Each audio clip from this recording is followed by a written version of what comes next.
बंदी छोड़ सतगुरु रामपाल जी परमेश्वर जी की जय हो। परम पिता परमात्मा सारी सृष्टि के रचनहार कुल मालिक असंख्य ब्रह्मांडों के स्वामी जगत गुरु तीनों लोकों में प्रवेश करके सब पोषण ले राजा नाथों के नाथ देवों के देव महादेव सर्वेश्वर महेश्वर मृत्युंजय अजरो अमर आदि अनादि सनातनी प्रभु जगत पिता जगदीश्वर श्री श्री 1008 की उपाधि के वास्तविक अधिकारी अकाल मूरत शब्द स्वरूपी राम वासुदेव सर्वगतम ब्रह्म परम पूज्य प्रथम पूज्य परम संत परम पुरुष परम धनी परम दयालु सत्य कबीर हक्का कबीर अल्लाहु कबीर अल्लाहु अकबर बाखबर अल्लाह ताला जगत के तारणहार जगत के मुक्तिदाता जगत के जगन्नाथ हारे के सहारे हिंदुओं के राम मुसलमानों के अल्लाह सिखों के वाहिगुरु ईसाइयों के मसीह दया के सागर दया निधि करुणा के सागर करुणा निधि स्वयंभू परिभू संकट मोचन कष्ट हरण मंगल करण दुख भंजन अविगत कबीर निर्विकार निर्विषम परमात्मा अलय अलेख सतगुरु आदि अनादि सतगुरु असली मर्यादा पुरुषोत्तम असली राम असली कृष्ण असली घनश्याम असली मुरारी राजाओं के राजा महाराजाओं के महाराजा शहंशाहों के शहंशाह सम्राटों के सम्राट भगवानों के भगवान अल्लाहों के अल्लाह प्रभुओं के प्रभु मसीहाओं के मसीह सच्चे वाहिगुरु बाबाओं के बाबा पीरों के पीर सेठों के सेठ जगत सेठ सावड़सा सेठ सर्वगुण संपन्न अनंत कोटि कलाओं के स्वामी अनंत कोटि ब्रह्मांडों के नायक योगियों में महायोगी ध्यानियों में महाध्यानी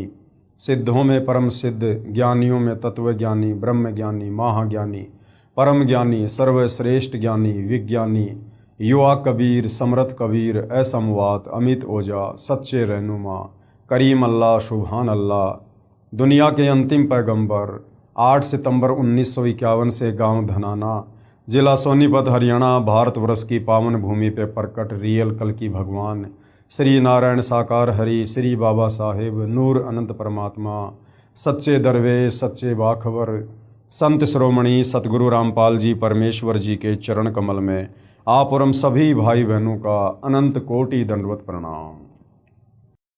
सत्साई भाई और बहनों, बहुत बड़ी दया बहुत बड़ी मेहर पूज्य गुरुदेव भगवान की परमेश्वर रामपाल जी की, जिनके शुभ आशीर्वाद से विशेष आशीर्वाद से हमें उन्हीं के कर कमल से लिखित पवित्र पुस्तक ज्ञान गंगा को समझने का एक मौका मिल रहा है।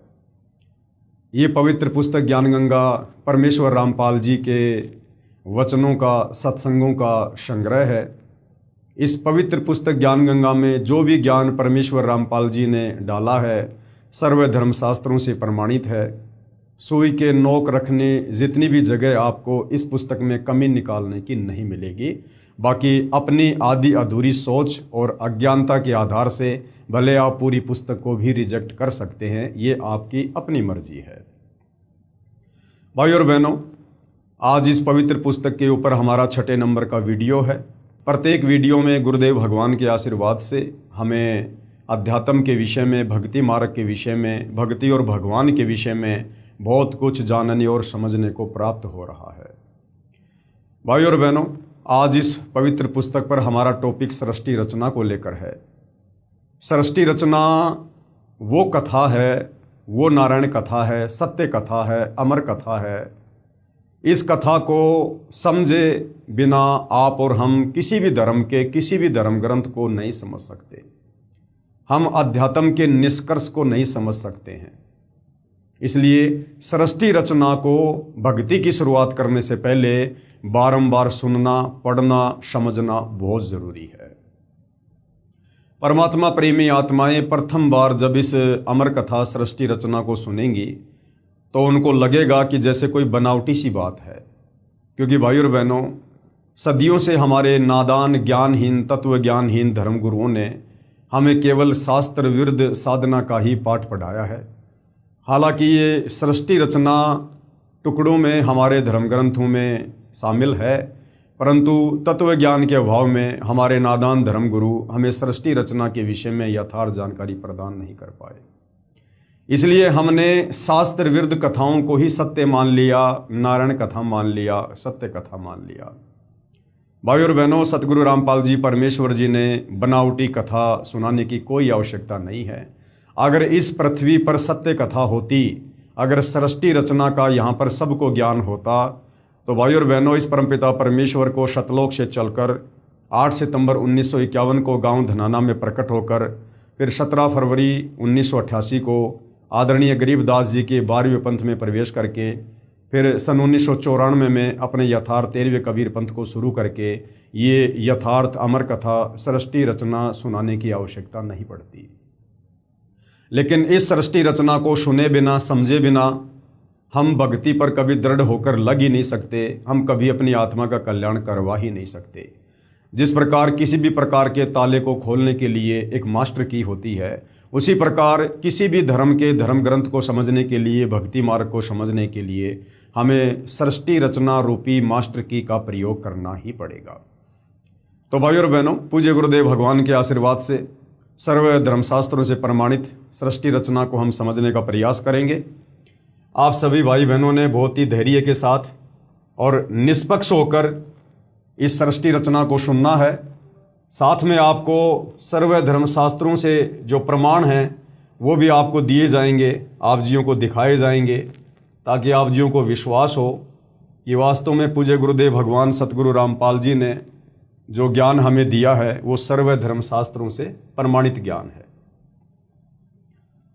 तो भाई और बहनों, हम शुरुआत करते हैं सृष्टि रचना की। तो भाई और बहनों, ये सृष्टि रचना आप जियों के सामने है, पवित्र पुस्तक ज्ञान गंगा और पेज नंबर 22। संपूर्ण सृष्टि रचना, सूक्ष्म वेद से निष्कर्ष रूप सृष्टि रचना का वर्णन।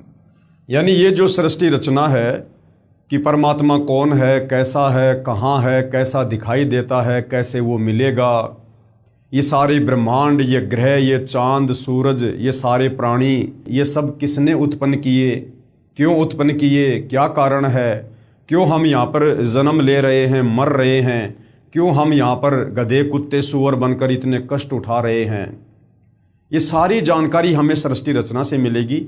ये सृष्टि रचना थोड़ी थोड़ी हमारे सर्व धर्मों के धर्मशास्त्रों में वर्णित है, परंतु कंप्लीट नहीं है। कंप्लीट सृष्टि रचना को बताने के लिए परमपिता परमेश्वर कबीर साहिब ने स्वयं शतलोक से चलकर गति करके इस काल के 21 ब्रह्मांड में आना पड़ता है और एक संत की भूमिका करनी पड़ती है, तत्वदर्शी संत की भूमिका करनी पड़ती है। तो परमेश्वर जी चारों युगों में आए हैं। ये कबीर परमात्मा सतयुग में सतसुकृत ऋषि के नाम से आए, त्रेता में मुनिंदर ऋषि के नाम से आए, द्वापर में करुणामय ऋषि के नाम से आए और कलयुग में कबीर नाम से आए, जो इनका वैदिक नाम है, इनका वास्तविक नाम है। और परमेश्वर ने रह रहकर आप और हमें सृष्टि रचना का ज्ञान करवाया है। इस आधार से भाई और बहनों, परमेश्वर ने 5वें वेद सूक्ष्म वेद की रचना आज से लगभग 650 साल पहले जब वे बनारस के काशी शहर में आए थे, 120 वर्ष उन्होंने रहकर लीला की थी, अपना ज्ञान समझाया था। तो बाद में आगे चलकर आदरणीय धर्मदास जी के माध्यम से परमेश्वर ने 5वें वेद सूक्ष्म वेद की रचना करवाई थी, जिसको हम कबीर सागर के नाम से जानते हैं, जिसमें कंप्लीट सृष्टि रचना परमेश्वर जी ने लिखवाई थी। लेकिन आगे चलकर काल प्रेरणा से कबीर पंथियों ने सृष्टि रचना में बहुत सारी हेरा फेरी कर दी। उसकी क्षतिपूर्ति को पूरा करने के लिए फिर से परमपिता परमेश्वर कबीर साहिब ने आदरणीय गरीबदास जी के रूप में लगभग 300 वर्ष पहले गांव छुड़ानी, जिला झज्जर, हरियाणा प्रांत में आना पड़ा और उन्होंने 24,000 वाणियों युक्त 5वें वेद सूक्ष्म वेद की एक बार फिर से रचना करवाई। तो सूक्ष्म वेद से निष्कर्ष निकालकर सतगुरु रामपाल जी परमेश्वर जी ने हमें ये सृष्टि रचना दी है, जिसे हमने बहुत ही ध्यानपूर्वक सुनना है। प्रभु प्रेमी आत्माएं प्रथम बार निम्न सृष्टि रचना को पढ़ेंगे तो ऐसे लगेगा जैसे दंत कथा हो। प्रभु प्रेमी आत्माएं, सबके लिए नहीं, सभी लोग भक्ति के अधिकारी नहीं होते हैं, मोक्ष प्राप्ति के अधिकारी नहीं होते हैं। यहाँ गुरुदेव ने शब्द यूज किया है कि प्रभु प्रेमी आत्माएं, जो परमात्मा प्रेमी आत्मा है, जिनको परमात्मा की प्राप्ति की चाहत सदियों से रही है, युगों से रही है, उन आत्माओं के विषय में यहाँ पर बात की जा रही है। क्योंकि परमात्मा प्रेमी आत्माएं परमात्मा की तलाश में, परमात्मा की खोज में, मंदिर में, मस्जिद में, चर्च में, गुरुद्वारों में, साधु संतों के डेरों में, आश्रमों में भटकती ही रहती हैं। और वहाँ जाने के कारण उन्हें वो अमर कथा सुनने को नहीं मिलती है, वो सत्यनारायण कथा सुनने को नहीं मिलती है। उनको तरह तरह की बनावटी बातें अध्यात्म के विषय में बताई जाती हैं, और वो आत्माएं बार बार सभी धर्मगुरुओं से एक जैसी दंत कथा सुनकर ये मान लेती हैं कि वास्तव में यही सच्चा ज्ञान होगा। और जब परमपिता परमात्मा इस धरती पर तत्वदर्शी संत के रूप में प्रकट होकर जब वास्तविक सत्यनारायण कथा सुनाते हैं, सृष्टि रचना सुनाते हैं, तो उन आत्माओं के दिलो दिमाग में जो अज्ञान घर कर चुका होता है, उस अज्ञान आधार से फिर उन आत्माओं को लगता है कि ये जो सृष्टि रचना हमें अब सुनाई जा रही है, ये हमें बनावटी सी लग रही है, इसमें हमें कोई सच्चाई नहीं लग रही है, ये तो कोई दंत कथा जैसी लग रही है, क्योंकि आज से पहले हमने कभी इस कथा को किसी भी धर्मगुरु से नहीं सुना है। तो भाइयों और बहनों, जिस कथा को आज से पहले हमने किसी भी धर्मगुरु से नहीं सुना है, उस सत्य कथा को सुनाने के लिए ही परमात्मा सतलोक से चलकर पृथ्वी पर आते हैं। तो प्रथम बार आप जियों को ऐसा लग सकता है कि ये तो बनावटी सी कथा है, हमने पहले कभी सुनी नहीं है। परंतु जब आप इस बनावटी सी दिखाई देने वाली कथा को, अगर आप हिंदू हैं तो हिंदू धर्मशास्त्रों से प्रमाणित होता देखेंगे, वेदों से, गीता जी से, पुराणों से। अगर आप मुसलमान धर्म से हैं तो आप कुरान शरीफ से, कुरान मजीद से, तौरेत से, जबूर से, इंजिल से आप इस सृष्टि रचना को प्रमाणित होते देखेंगे। यदि आप सिख समाज से हैं तो आप गुरु ग्रंथ साहिब से इसी सृष्टि रचना को प्रमाणित होते देखेंगे, तो आप दांतों तले उंगली दबाएंगे। प्रभु प्रेमी आत्माएं प्रथम बार निमन सृष्टि की रचना को पढ़ेंगे तो ऐसा लगेगा जैसे दंत कथा हो, परंतु सभी पवित्र सदग्रंथों के प्रमाणों को पढ़कर दांतों तले उंगली दबाएंगे कि यह वास्तविक अमृत ज्ञान कहाँ छुपा हुआ था, कि हे परमात्मा, हमारे धर्मशास्त्रों में यह खजाना छुपा हुआ था अध्यात्म का, सृष्टि रचना का, भक्ति का, लेकिन आज से पहले हमारे धर्मगुरु हमें नहीं बता पाए। कृपया धैर्य के साथ पढ़ते रहें तथा इस अमृत ज्ञान को सुरक्षित रखें, आपकी 101 पीढ़ी तक काम आएगा। पवित्र आत्माएं कृपया सत्यनारायण यानी अविनाशी प्रभु सत्य पुरुष द्वारा रची सृष्टि रचना का वास्तविक ज्ञान पढ़ें। भाइयों और बहनों, सत्यनारायण का मतलब होता है जो सच्चा परमात्मा है, उसे अविनाशी प्रभु भी कहते हैं। अविनाशी यानी जिसका कभी विनाश नहीं होता है, उसको सत्य पुरुष भी कहते हैं, यानी अमर पुरुष, अकाल पुरुष। ये सारे के सारे जो नाम है ये कबीर परमात्मा जी के उपमात्मक नाम हैं। अब भाइयों और बहनों, सृष्टि रचना शुरू होती है, और सृष्टि रचना की जो शुरुआत है उसमें आपने बहुत ही ध्यानपूर्वक आपने कुछ चीज़ों को समझना होगा। सबसे पहले सृष्टि रचना में आता है पूर्ण ब्रह्म। इस शब्द को याद रखना, ध्यान रखना, पूर्ण ब्रह्म। इस सृष्टि रचना में हमारे को विशेषकर 3 भगवानों के विषय में जानकारी मिलेगी। एक पूर्ण ब्रह्म के विषय में, एक पर ब्रह्म के विषय में, और एक ब्रह्म के विषय में। सबसे पहले पूर्ण ब्रह्म यानी पूर्ण परमात्मा। इस सृष्टि रचना में सत्य पुरुष यानी कबीर भगवान, सतलोक का स्वामी वही कबीर भगवान, प्रभु भी उसी को कहते हैं, और अलख पुरुष अलख लोक का स्वामी, और अगम पुरुष अगम लोक का स्वामी, तथा अनामी पुरुष अनामी यानी अकय लोक का स्वामी। तो एक ही पूर्ण ब्रह्म है। यानी भाइयों और बहनों, जो कबीर परमात्मा हैं जिनको पूर्ण ब्रह्म कहते हैं, सर्वप्रथम कबीर परमात्मा अनामी लोक में रहा करते थे। उसके बाद कबीर परमात्मा ने अपनी मर्जी से उन्होंने नीचे के 3 लोकों की ओर रचना की। कौन कौन से लोकों की रचना की? परमात्मा जिस लोक में रहते थे उस लोक का नाम है अनामी लोक, उसको अकय लोक भी कहते हैं। और उस अनामी लोक में रहने के चलते परमात्मा को अनामी पुरुष भी कहते हैं। पुरुष यानी भगवान। परमात्मा जब अनामी लोक में रहता है तो उनको अनामी पुरुष भी कहते हैं। अनामी लोक का दूसरा नाम है अकय लोक, तो परमात्मा को अकय पुरुष भी कहते हैं। उसके बाद परमात्मा ने नीचे के 3 लोक रचने का विचार किया। अनामी लोक से नीचे अगम लोक, और जब वही कबीर परमात्मा पूर्ण ब्रह्म अपना रूप रूपांतरण करके जब उस अगम लोक में आकर विराजमान होता है तो उनको अगम पुरुष भी कहते हैं। यानी अगम लोक में विराजमान होने के कारण उसी परब्रह्म को, कबीर परमात्मा को अगम पुरुष की संज्ञा भी दी गई है, अगम पुरुष। अगम लोक से नीचे फिर परमात्मा ने रचा अलख लोक। उस अलख लोक में विराजमान होने के कारण कबीर परमात्मा को, पूर्ण ब्रह्म को अलख पुरुष की संज्ञा दी गई है। अलख पुरुष यानी अलख लोक में रहने के कारण परमात्मा को अलख पुरुष कहा जाता है। उसके बाद परमात्मा ने नीचे का चौथा लोक रचा सत्यलोक, और सत्यलोक में विराजमान होने के कारण कबीर परमात्मा को सत्य पुरुष की संज्ञा दी गई है, सत्य पुरुष की। यानी परमात्मा एक ही है, कबीर भगवान। वही कबीर परमात्मा 4 लोकों की रचना करके और भिन्न भिन्न नाम से उन 4 लोकों में निवास करता है। अनामी लोक में अनामी पुरुष, अगम लोक में अगम पुरुष, अलख लोक में अलख पुरुष और सतलोक में सत्य पुरुष। ये 4 परमात्मा भिन्न भिन्न नहीं हैं, चारों एक ही हैं। वो कबीर भगवान अपने रूप रूपांतरण करके 4 लोकों में विराजमान होता है।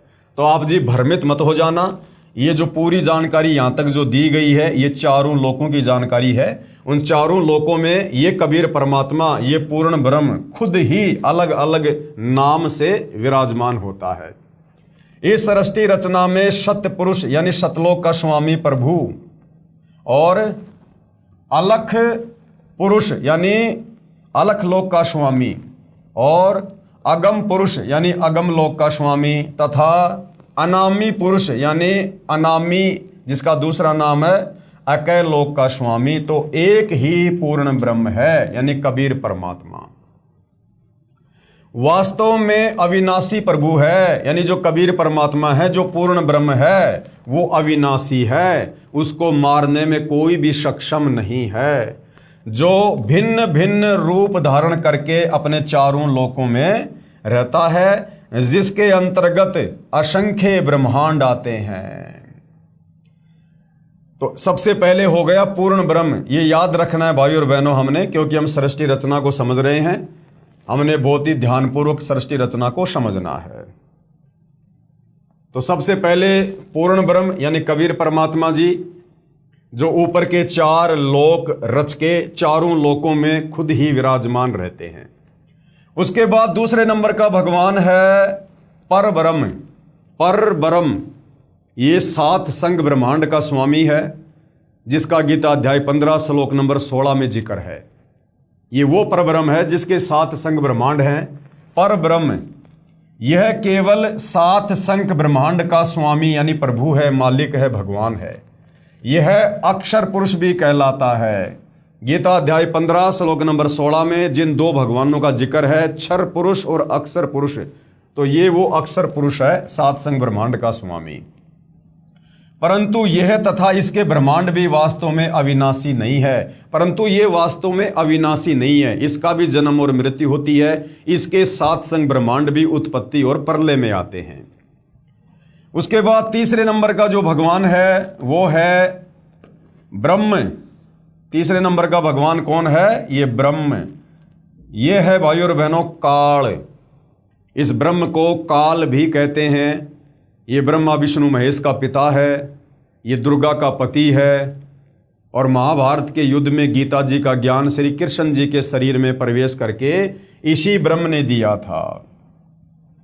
ये केवल 21 ब्रह्मांड का स्वामी है। इस ब्रह्म के पास, काल के पास केवल 21 ब्रह्मांड हैं।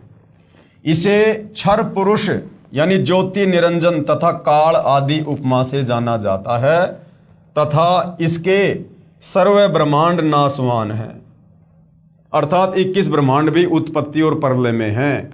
ये काल, ये क्षर पुरुष, ये भी जन्म और मरण में है। तो विशेषकर भाइयों और बहनों, यदि हमने सृष्टि रचना को समझना है तो हमने इन 3 भगवानों के विषय में पूरी जानकारी होनी चाहिए। सबसे पहले पूर्ण ब्रह्म यानी कबीर परमात्मा, दूसरे नंबर पर परब्रह्म यानी अक्षर पुरुष, और तीसरे नंबर पर ब्रह्म यानी ये काल क्षर पुरुष। उपरोक्त तीनों पुरुषों यानी भगवानों, प्रभुओं का प्रमाण पवित्र श्रीमद् भगवद गीता अध्याय 15 श्लोक नंबर 16 और 17 में भी है। इन तीनों भगवानों का जिक्र गीता जी अध्याय 15 श्लोक नंबर 16 और 17 में स्पष्ट है, आपको आगे दिखाएंगे। फिर ये चौथे नंबर का जो भगवान है, चौथे नंबर का ये है ब्रह्मा। चौथे नंबर का क्या है? ब्रह्मा। ये ब्रह्मा कौन है? ये इस ब्रह्म का बड़ा बेटा है, इस काल का बड़ा बेटा है। इस ब्रह्म यानी काल के 3 पुत्र हैं, ब्रह्मा विष्णु महेश। तो इस ब्रह्म का जो बड़ा बेटा है वो है ब्रह्मा। ब्रह्मा इसी ब्रह्म यानी काल का ज्येष्ठ यानी बड़ा पुत्र है, विष्णु बीच वाला पुत्र है, तथा शिव अंतिम तीसरा पुत्र है। ये तीनों इस ब्रह्म के यानी काल के पुत्र केवल एक ब्रह्मांड में एक विभाग के स्वामी अर्थात भगवान है, तथा नाशवान है, अर्थात ब्रह्मा विष्णु महेश भी नाशवान है, जन्म और मृत्यु में है। विस्तृत जानकारी के लिए कृपया पढ़ें निम्नलिखित सृष्टि रचना। तो भाइयों और बहनों, ये 4 चीजें हमने याद रखनी है, ध्यान रखनी है अगर सृष्टि रचना को समझना है तो। सबसे पहले पूर्ण ब्रह्म, फिर परब्रह्म, फिर ब्रह्म, और चौथा इस ब्रह्म का जो बेटा है ये है ब्रह्मा। अब भाइयों और बहनों, हम सृष्टि रचना को विस्तार से समझेंगे। कबीर देव, सीधा सीधा हम कहते हैं कबीर परमेश्वर। वेदों में परमेश्वर को क्या कहा है? कबीर देव, जिसको हम कबीर भगवान, कबीर साहिब कहते हैं। तो कबीर देव ने सूक्ष्म वेद अर्थात 5वां वेद अर्थात कबीर वाणी में अपने द्वारा रची सृष्टि का ज्ञान स्वयं ही बताया है, जो निम्नलिखित है। सर्वप्रथम केवल एक स्थान अनामी यानी अनामय लोक था। सबसे पहले क्या था? केवल एक स्थान था, एक ही जगह थी, एक ही धाम था, अनामी लोक, जिसको अनामय लोक भी कहते हैं, जिसको अकय लोक भी कहते हैं। कबीर परमात्मा जी वहीं रहा करते थे। सर्वप्रथम केवल एक स्थान अनामी अनामय लोक था। ना ये क्षर पुरुष था, ना ये अक्षर पुरुष था, ना ये काल था, ना काल के तीनों बेटे थे, ना ये 21 ब्रह्मांड था, ना ये चांद सितारे थे, ना ये परब्रह्म था, ना धर्मराज था, ना दुर्गा थी, कुछ नहीं था, ना सतलोक था, कुछ नहीं था। सबसे पहले केवल एक ही लोक था, जिसको अनामी यानी जिसको अनामी लोक कहो, चाहे अनामय कहो, चाहे जिसको अकय लोक कहो, जिसे अकय लोक भी कहा जाता है। अकय का मतलब है जिसके विषय में पहले कभी किसी ने ना सुना हो, अकय लोक। पूर्ण परमात्मा उस अनामी लोक में अकेला रहता था। पूर्ण परमात्मा कौन? कबीर भगवान।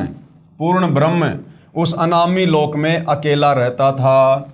उस परमात्मा का वास्तविक नाम कबीर देव अर्थात कबीर परमेश्वर है। सभी आत्माएं उस पूर्ण धनी के शरीर में समाई हुई थी।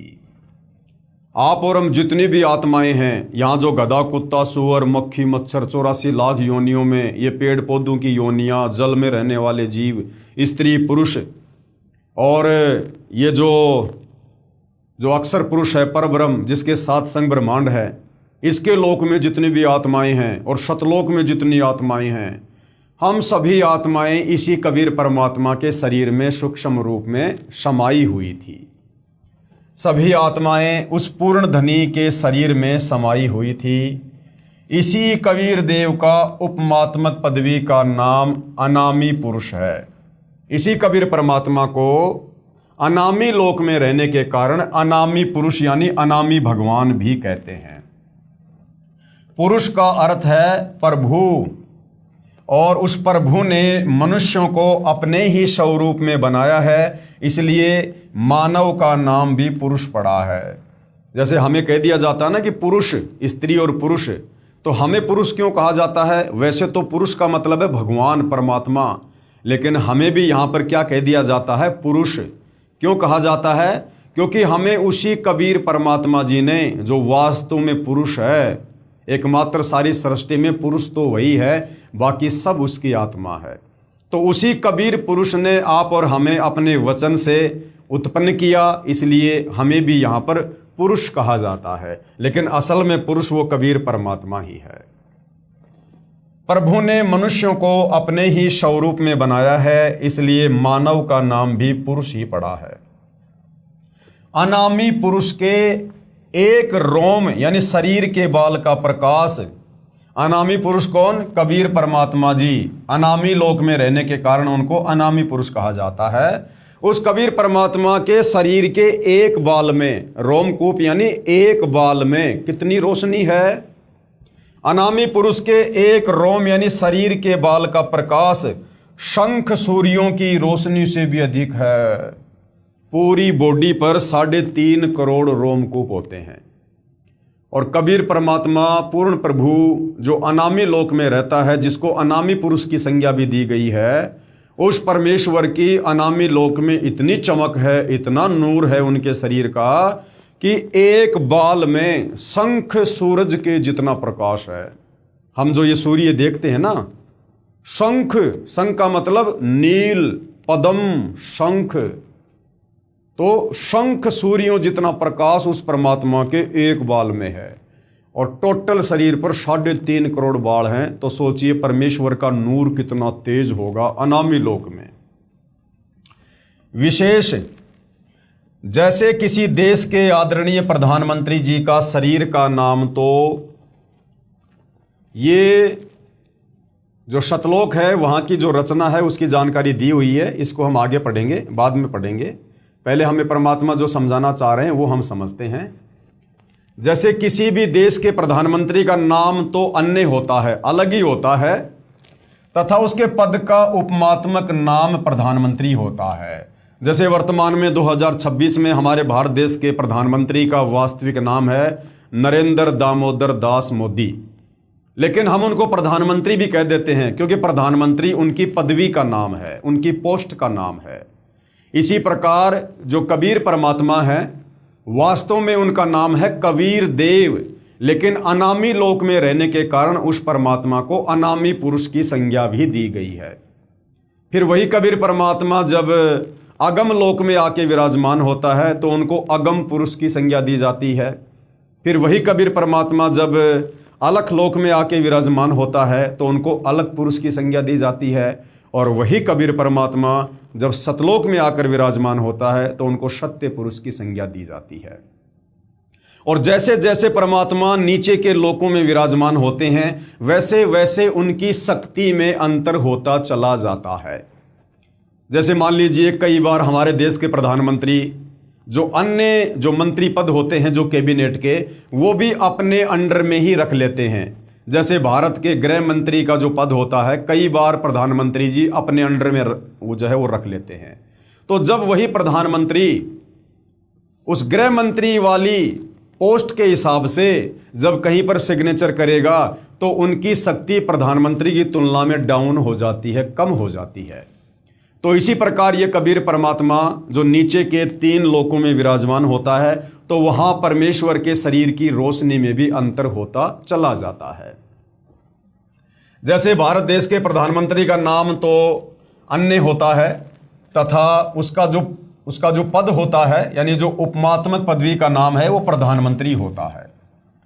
कई बार प्रधानमंत्री जी अपने पास कई विभाग भी रख लेते हैं, तथा जिस भी विभाग के दस्तावेजों पर हस्ताक्षर करते हैं तो उस समय उसी पद को लिखते हैं। जैसे गृह मंत्रालय के कागजों पर हस्ताक्षर करेंगे तो अपने को गृह मंत्री लिखेंगे, वहां उसी व्यक्ति के हस्ताक्षर की शक्ति कम होती है। इसी प्रकार कबीर परमेश्वर यानी कबीर देव की रोशनी में अंतर भिन्न भिन्न लोकों में होता जाता है। ठीक इसी प्रकार पूर्ण परमात्मा कबीर देव, कबीर परमेश्वर नीचे के 3 और लोकों में, यानी जो अगम लोक है, अलख लोक है और शतलोक है, उसकी रचना शब्द यानी वचन से की। कबीर परमात्मा ने नीचे के 3 लोकों की रचना शब्द से, अपने वचन से की। अगम लोक की रचना, अलख लोक की रचना और शतलोक की रचना। ठीक इसी प्रकार पूर्ण परमात्मा कबीर देव यानी कबीर परमेश्वर ने नीचे के 3 और लोकों की, अगम लोक की, अलख लोक की, शतलोक की रचना शब्द यानी वचन से की। यही पूर्ण ब्रह्म यानी यही कबीर परमात्मा, कबीर देव, कबीर परमेश्वर ही आगम लोक में प्रकट हुआ। अनामी लोक से वो कबीर परमात्मा खुद ही उस आगम लोक की रचना करके उसमें जो है प्रकट हुआ, तथा कबीर देव, कबीर परमेश्वर अगम लोक का भी स्वामी है, क्योंकि उसी परमात्मा ने अगम लोक को रचा, तथा वहां इनका उपमात्मक पदवी का नाम अगम पुरुष। अगम लोक में आकर विराजमान होने के कारण उसी कबीर परमात्मा का क्या नाम विख्यात हुआ? अगम पुरुष, अर्थात अगम प्रभु। इसी अगम परमात्मा का मानव सदृश से शरीर बहुत तेजोमय है, जिसके एक रोम यानी शरीर के एक बाल की रोशनी खरब सूर्य की रोशनी से भी अधिक है। यानी वही कबीर परमात्मा जो अनामी लोक में बैठा होता है, वही कबीर परमात्मा जब नीचे के अगम लोक की रचना करता है और जब अगम लोक में सिंहासन पर विराजमान होता है तो उनके शरीर का प्रकाश कुछ हल्का हो जाता है। अनामी लोक में परमात्मा के एक रोमकूप की रोशनी शंख सूर्यों जितनी, और अगम लोक में उस परमात्मा के एक रोमकूप की रोशनी खर्ब सूर्य जितनी हो जाती है, जिसके एक रोम यानी शरीर के बाल की रोशनी खरब सूर्य की रोशनी से भी अधिक है। उसके बाद यही पूर्ण परमात्मा कबीर देव यानी कबीर साहेब, कबीर परमेश्वर जब अलख लोक में प्रकट हुआ तथा स्वयं ही अलख लोक का भी स्वामी है, तथा उपमात्मक पदवी का नाम अलख पुरुष भी इसी परमेश्वर का है। अगम लोक के बाद परमात्मा ने नीचे के लोक की रचना की, जिसको अलख लोक कहते हैं। उस अलख लोक में जब वही कबीर परमात्मा आकर सिंहासन पर विराजमान होता है तो उनको अलख पुरुष की संज्ञा दी जाती है और उनके शरीर की रोशनी में भी अंतर हो जाता है। तथा इस पूर्ण प्रभु का मानव सदृश से शरीर तेजोमय, स्वयं ज्योति, स्वयं प्रकाशित है। एक रोम यानी शरीर के एक बाल की रोशनी अरब सूर्यों के प्रकाश से भी ज्यादा है। और उसके बाद जब यही कबीर परमात्मा नीचे के चौथे लोक शतलोक में आकर विराजमान होता है, यही पूर्ण प्रभु शतलोक में प्रकट हुआ तथा शतलोक का भी अधिपति यही है। इसलिए इसी का उपमात्मक पदवी का नाम सत्य पुरुष यानी अविनाशी प्रभु है। नीचे के चौथे लोक शतलोक में आकर विराजमान होने के कारण परमेश्वर को सत्य पुरुष की संज्ञा दी जाती है। और इसी का नाम अकाल मूर्ति यानी इसी कबीर परमात्मा को अकाल मूर्ति भी कहते हैं, शब्द स्वरूपी राम भी कहते हैं, पूर्ण ब्रह्म भी कहते हैं, परम अक्षर ब्रह्म आदि भी कहते हैं। इसी सत्य पुरुष यानी कबीर देव, कबीर प्रभु का मानव सदृश से शरीर तेजोमय है, जिसके एक रोम यानी एक शरीर के बाल का प्रकाश करोड़ सूर्यों तथा इतने ही चंद्रमाओं के प्रकाश से भी अधिक है। इस कबीर देव यानी कबीर प्रभु ने सत्य पुरुष रूप में प्रकट होकर कहाँ? शतलोक में उसी कबीर परमात्मा ने सत्य पुरुष रूप में प्रकट होकर शतलोक में विराजमान होकर प्रथम शतलोक में अन्य रचना की। सबसे पहले परमात्मा ने शतलोक में सृष्टि की रचना की शुरुआत की। एक शब्द यानी एक वचन से 16 द्वीपों की रचना की। उस शतलोक की धरती पर परमात्मा ने एक वचन उच्चारण करके 16 द्वीप बना दिए, 16 जगह बना दी। फिर 16 शब्दों से 16 पुत्रों की उत्पत्ति की। फिर परमात्मा ने 16 शब्द उच्चारण किए और 16 शब्दों से परमात्मा ने अपने 16 पुत्रों की उत्पत्ति की और अपने 16 पुत्रों को एक एक द्वीप दे दिया। यानी एक शब्द वचन से 16 द्वीपों की रचना की, फिर 16 शब्दों से 16 पुत्रों की उत्पत्ति की, फिर एक मानसरोवर की रचना की जिसमें अमृत भरा। अमृत यानी जैसे हम यहाँ कहते हैं ना मीठा पानी, ऐसे वहां पर परमात्मा ने अमृत भर दिया उस मानसरोवर में। 16 पुत्रों के नाम हैं कूरम, ज्ञानी, विवेक, तेज, सहज, संतोष, श्रुति, आनंद, क्षमा, निष्काम, जलरंगी, अचिंत, प्रेम, दयाल, धैर्य और योग संतायन, जिन्हें योग जीत भी कहा जाता है। योग जीत भी इन्हीं का नाम है। तो परमेश्वर ने 16 शब्दों से फिर 16 पुत्रों की उत्पत्ति की और सभी पुत्रों को एक एक द्वीप दे दिया। सत्य पुरुष यानी कबीर देव ने अपने पुत्र अचिंत को, अचिंत जो कि 12वें नंबर का सत्य पुरुष कबीर भगवान का बेटा है, सत्य पुरुष कबीर देव ने अपने पुत्र अचिंत को सत्यलोक की अन्य रचना का भार सौंपा कि भाई अचिंत अब तू आगे सतलोक में सृष्टि की रचना कर, तथा शक्ति प्रदान कर दी। अचिंत ने अक्षर पुरुष यानी पर ब्रह्म की शब्द से उत्पत्ति की। अचिंत ने क्या किया? जो शक्ति परमात्मा ने दी थी उस शब्द शक्ति से अचिंत ने सृष्टि रचना में सहयोग के लिए एक आत्मा उत्पन्न की, जिसको क्या कहा जाता है? पर ब्रह्म। पर ब्रह्म कहो या अक्षर पुरुष कहो, जो गीता अध्याय 15 श्लोक नंबर 16 में अक्षर पुरुष कहा गया है, ये वही अक्षर पुरुष है जिसको पर ब्रह्म भी कहते हैं। अचिंत ने अक्षर पुरुष यानी पर ब्रह्म की शब्द से उत्पत्ति की तथा कहा कि मेरी मदद करना।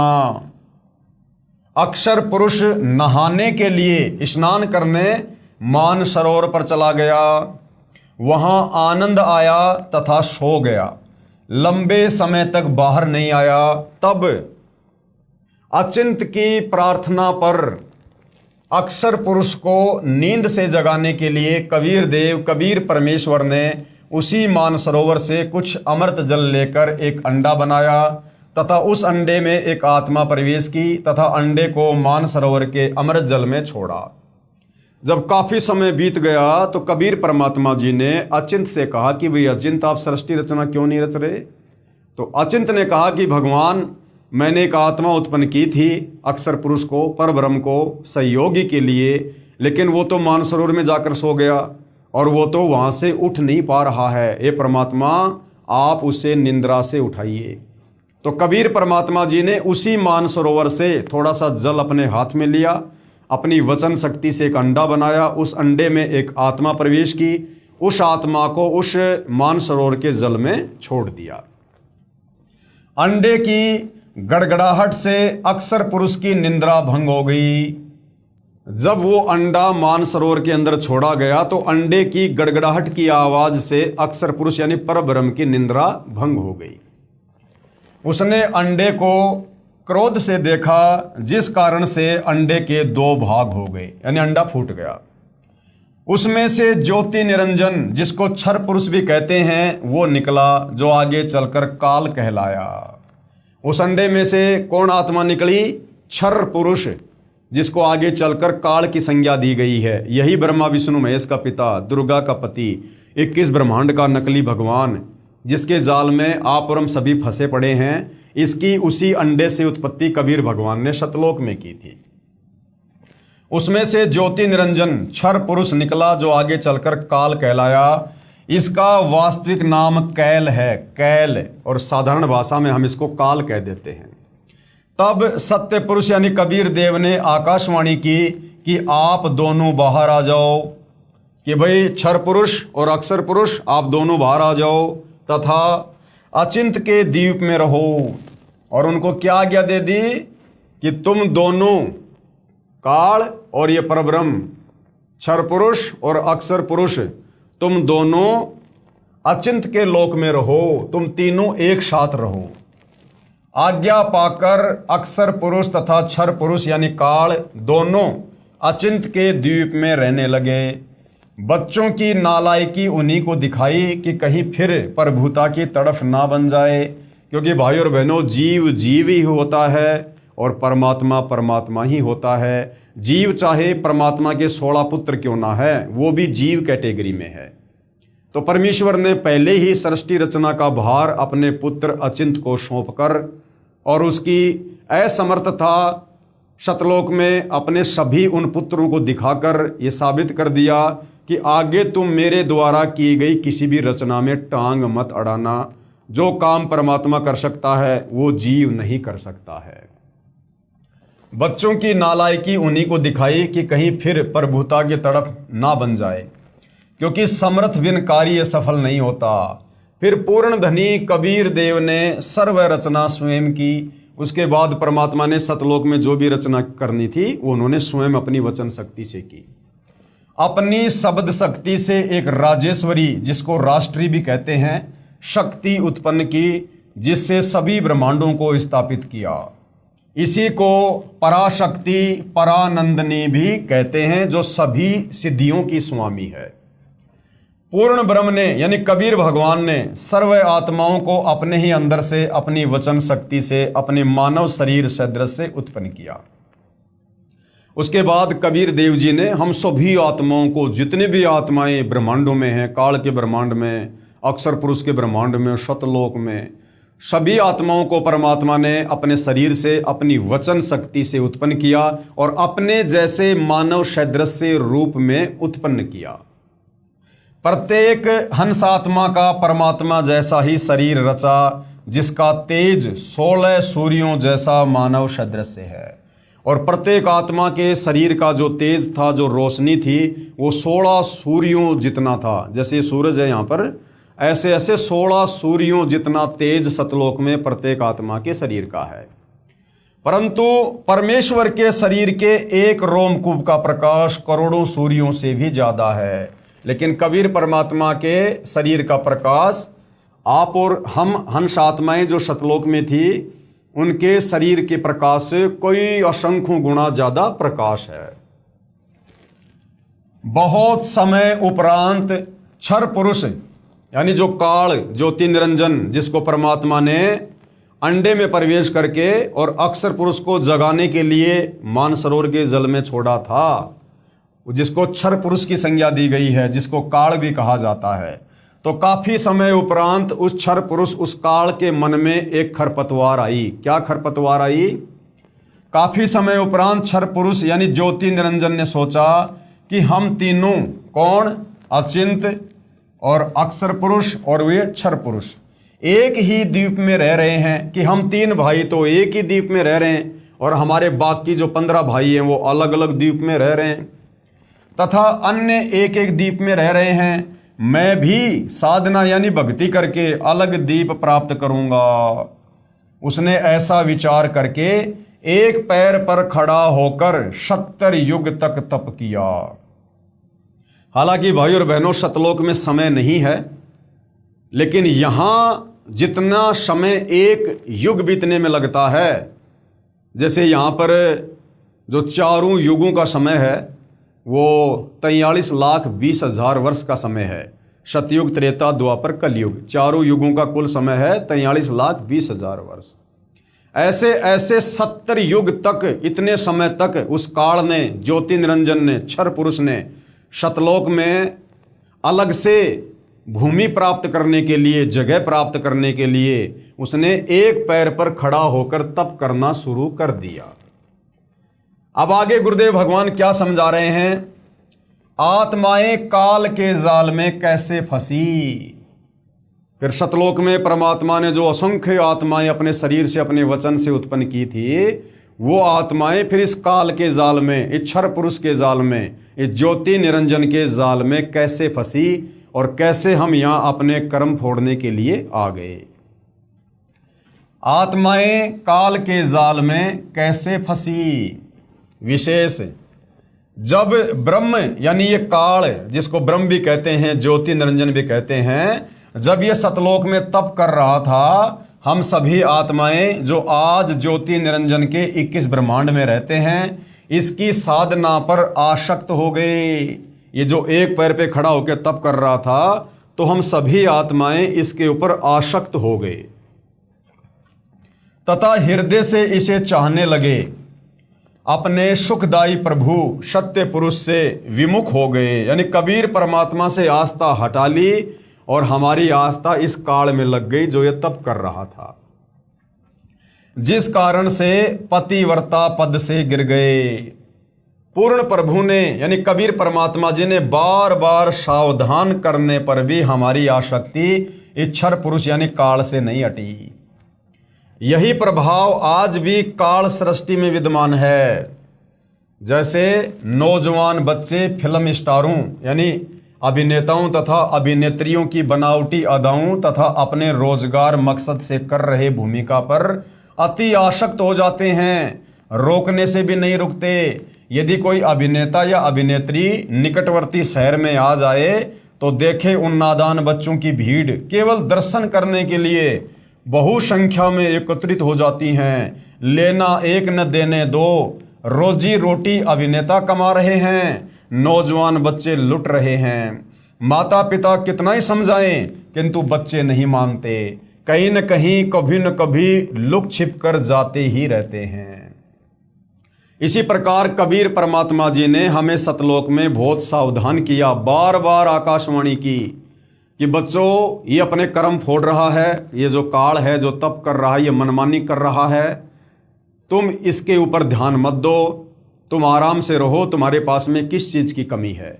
हम ऊपर से तो सावधान हो गए परंतु अंदर से जो चाहत थी वो हमारी काल से नहीं हटी, तो हम पतिव्रता पद से नीचे गिर गए।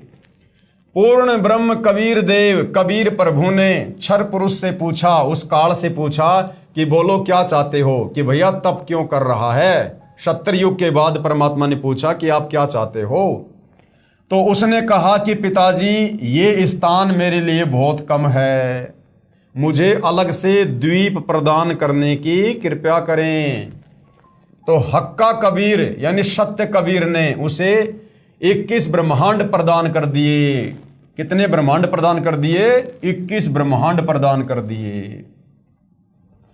कुछ समय उपरांत ज्योति निरंजन ने सोचा इसमें कुछ रचना करनी चाहिए कि भाई मैंने परमात्मा से ये खाली प्लाट तो ले लिए, अब इसमें कुछ कंस्ट्रक्शन करना चाहिए, कुछ रचना भी करनी चाहिए।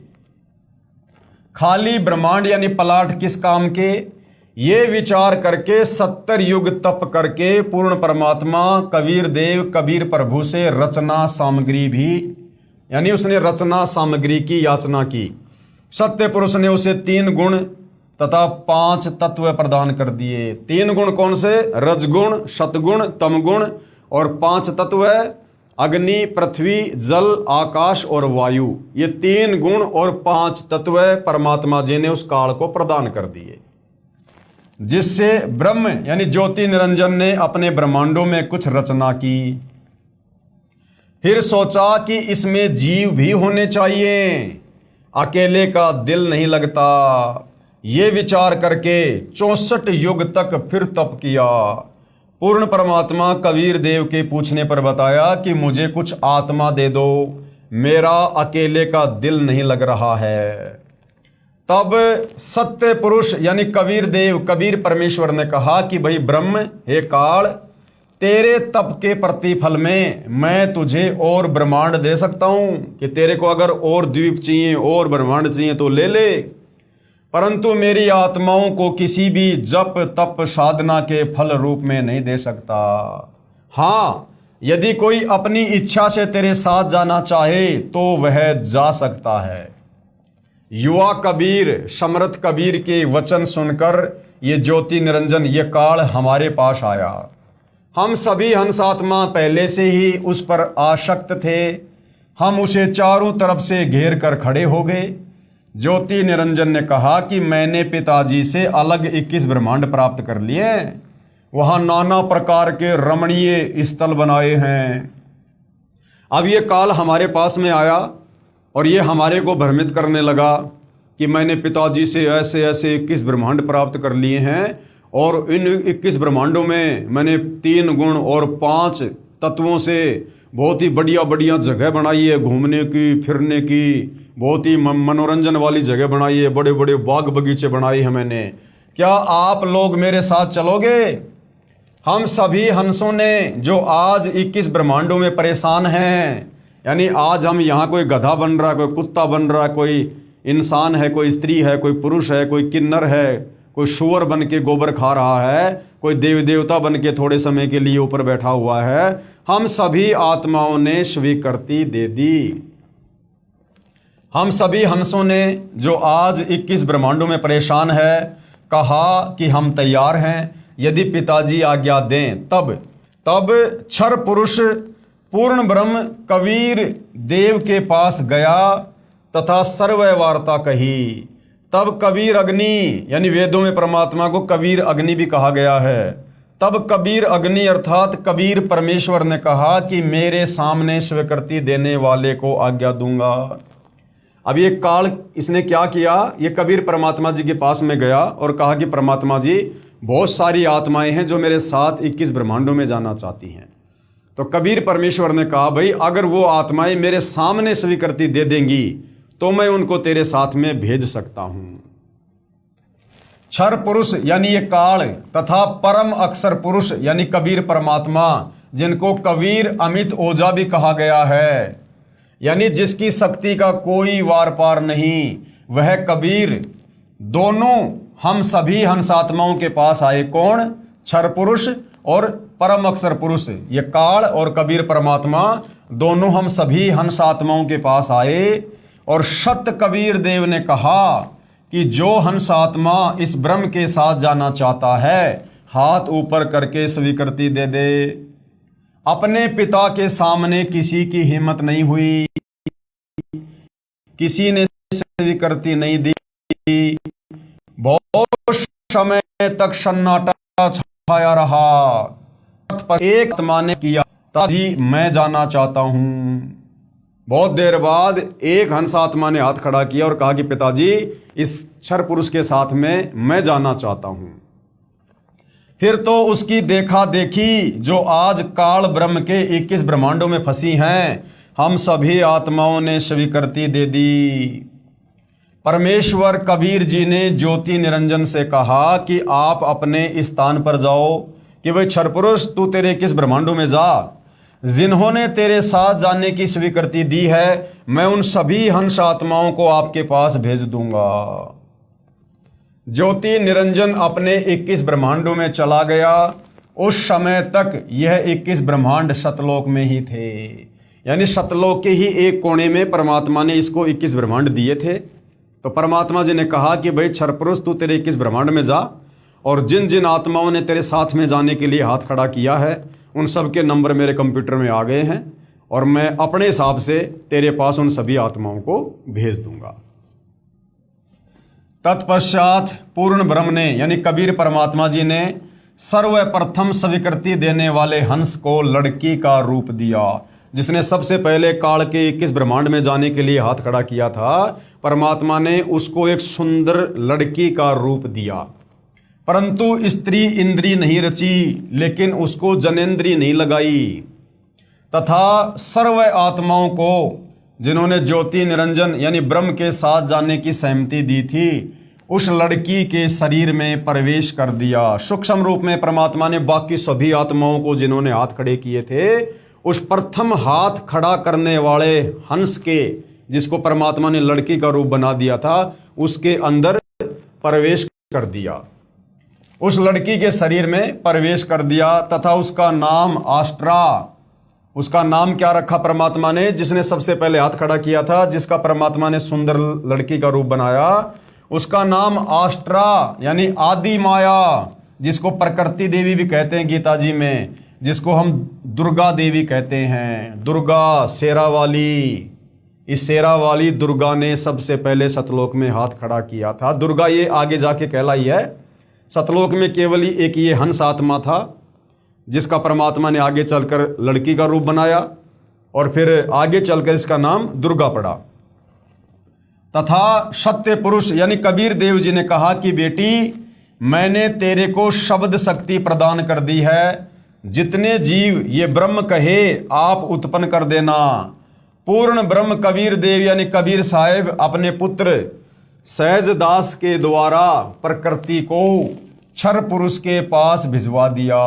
और कबीर परमात्मा जी ने क्या किया, अपने पुत्र सहज दास के माध्यम से उस दुर्गा को, जिसको युवा लड़की का रूप दिया था, उस ज्योति निरंजन काल ब्रह्म के पास 21 ब्रह्मांड में भेज दिया कि भाई सहजदास अपनी बहन को क्षर पुरुष के पास में छोड़ के आ जा और उसको कह देना कि पिताजी ने सभी आत्माओं को इसके शरीर में डाल दिया है सूक्ष्म रूप में, और तू जितनी आत्मा कहेगा ये अपनी वचन शक्ति से अपने शब्द से उत्पन्न कर देगी युवा शरीर में लड़का या लड़की।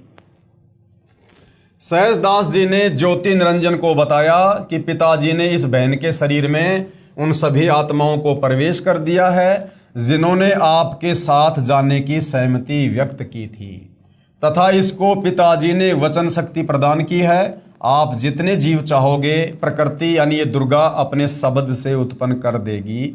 ये कहकर सहजदास वापस अपने द्वीप में आ गया। अब आगे क्या होता है भाई और बहनों, फिर बात कहाँ बिगड़ती है, क्यों परमात्मा ने फिर इस क्षर पुरुष को और इस दुर्गा को हम सभी आत्माओं सहित शतलोक से 16 शंख कोश की दूरी पर यहाँ 21 ब्रह्मांड में भेज दिया। अब युवा होने के कारण लड़की का रंग रूप निखरा हुआ था।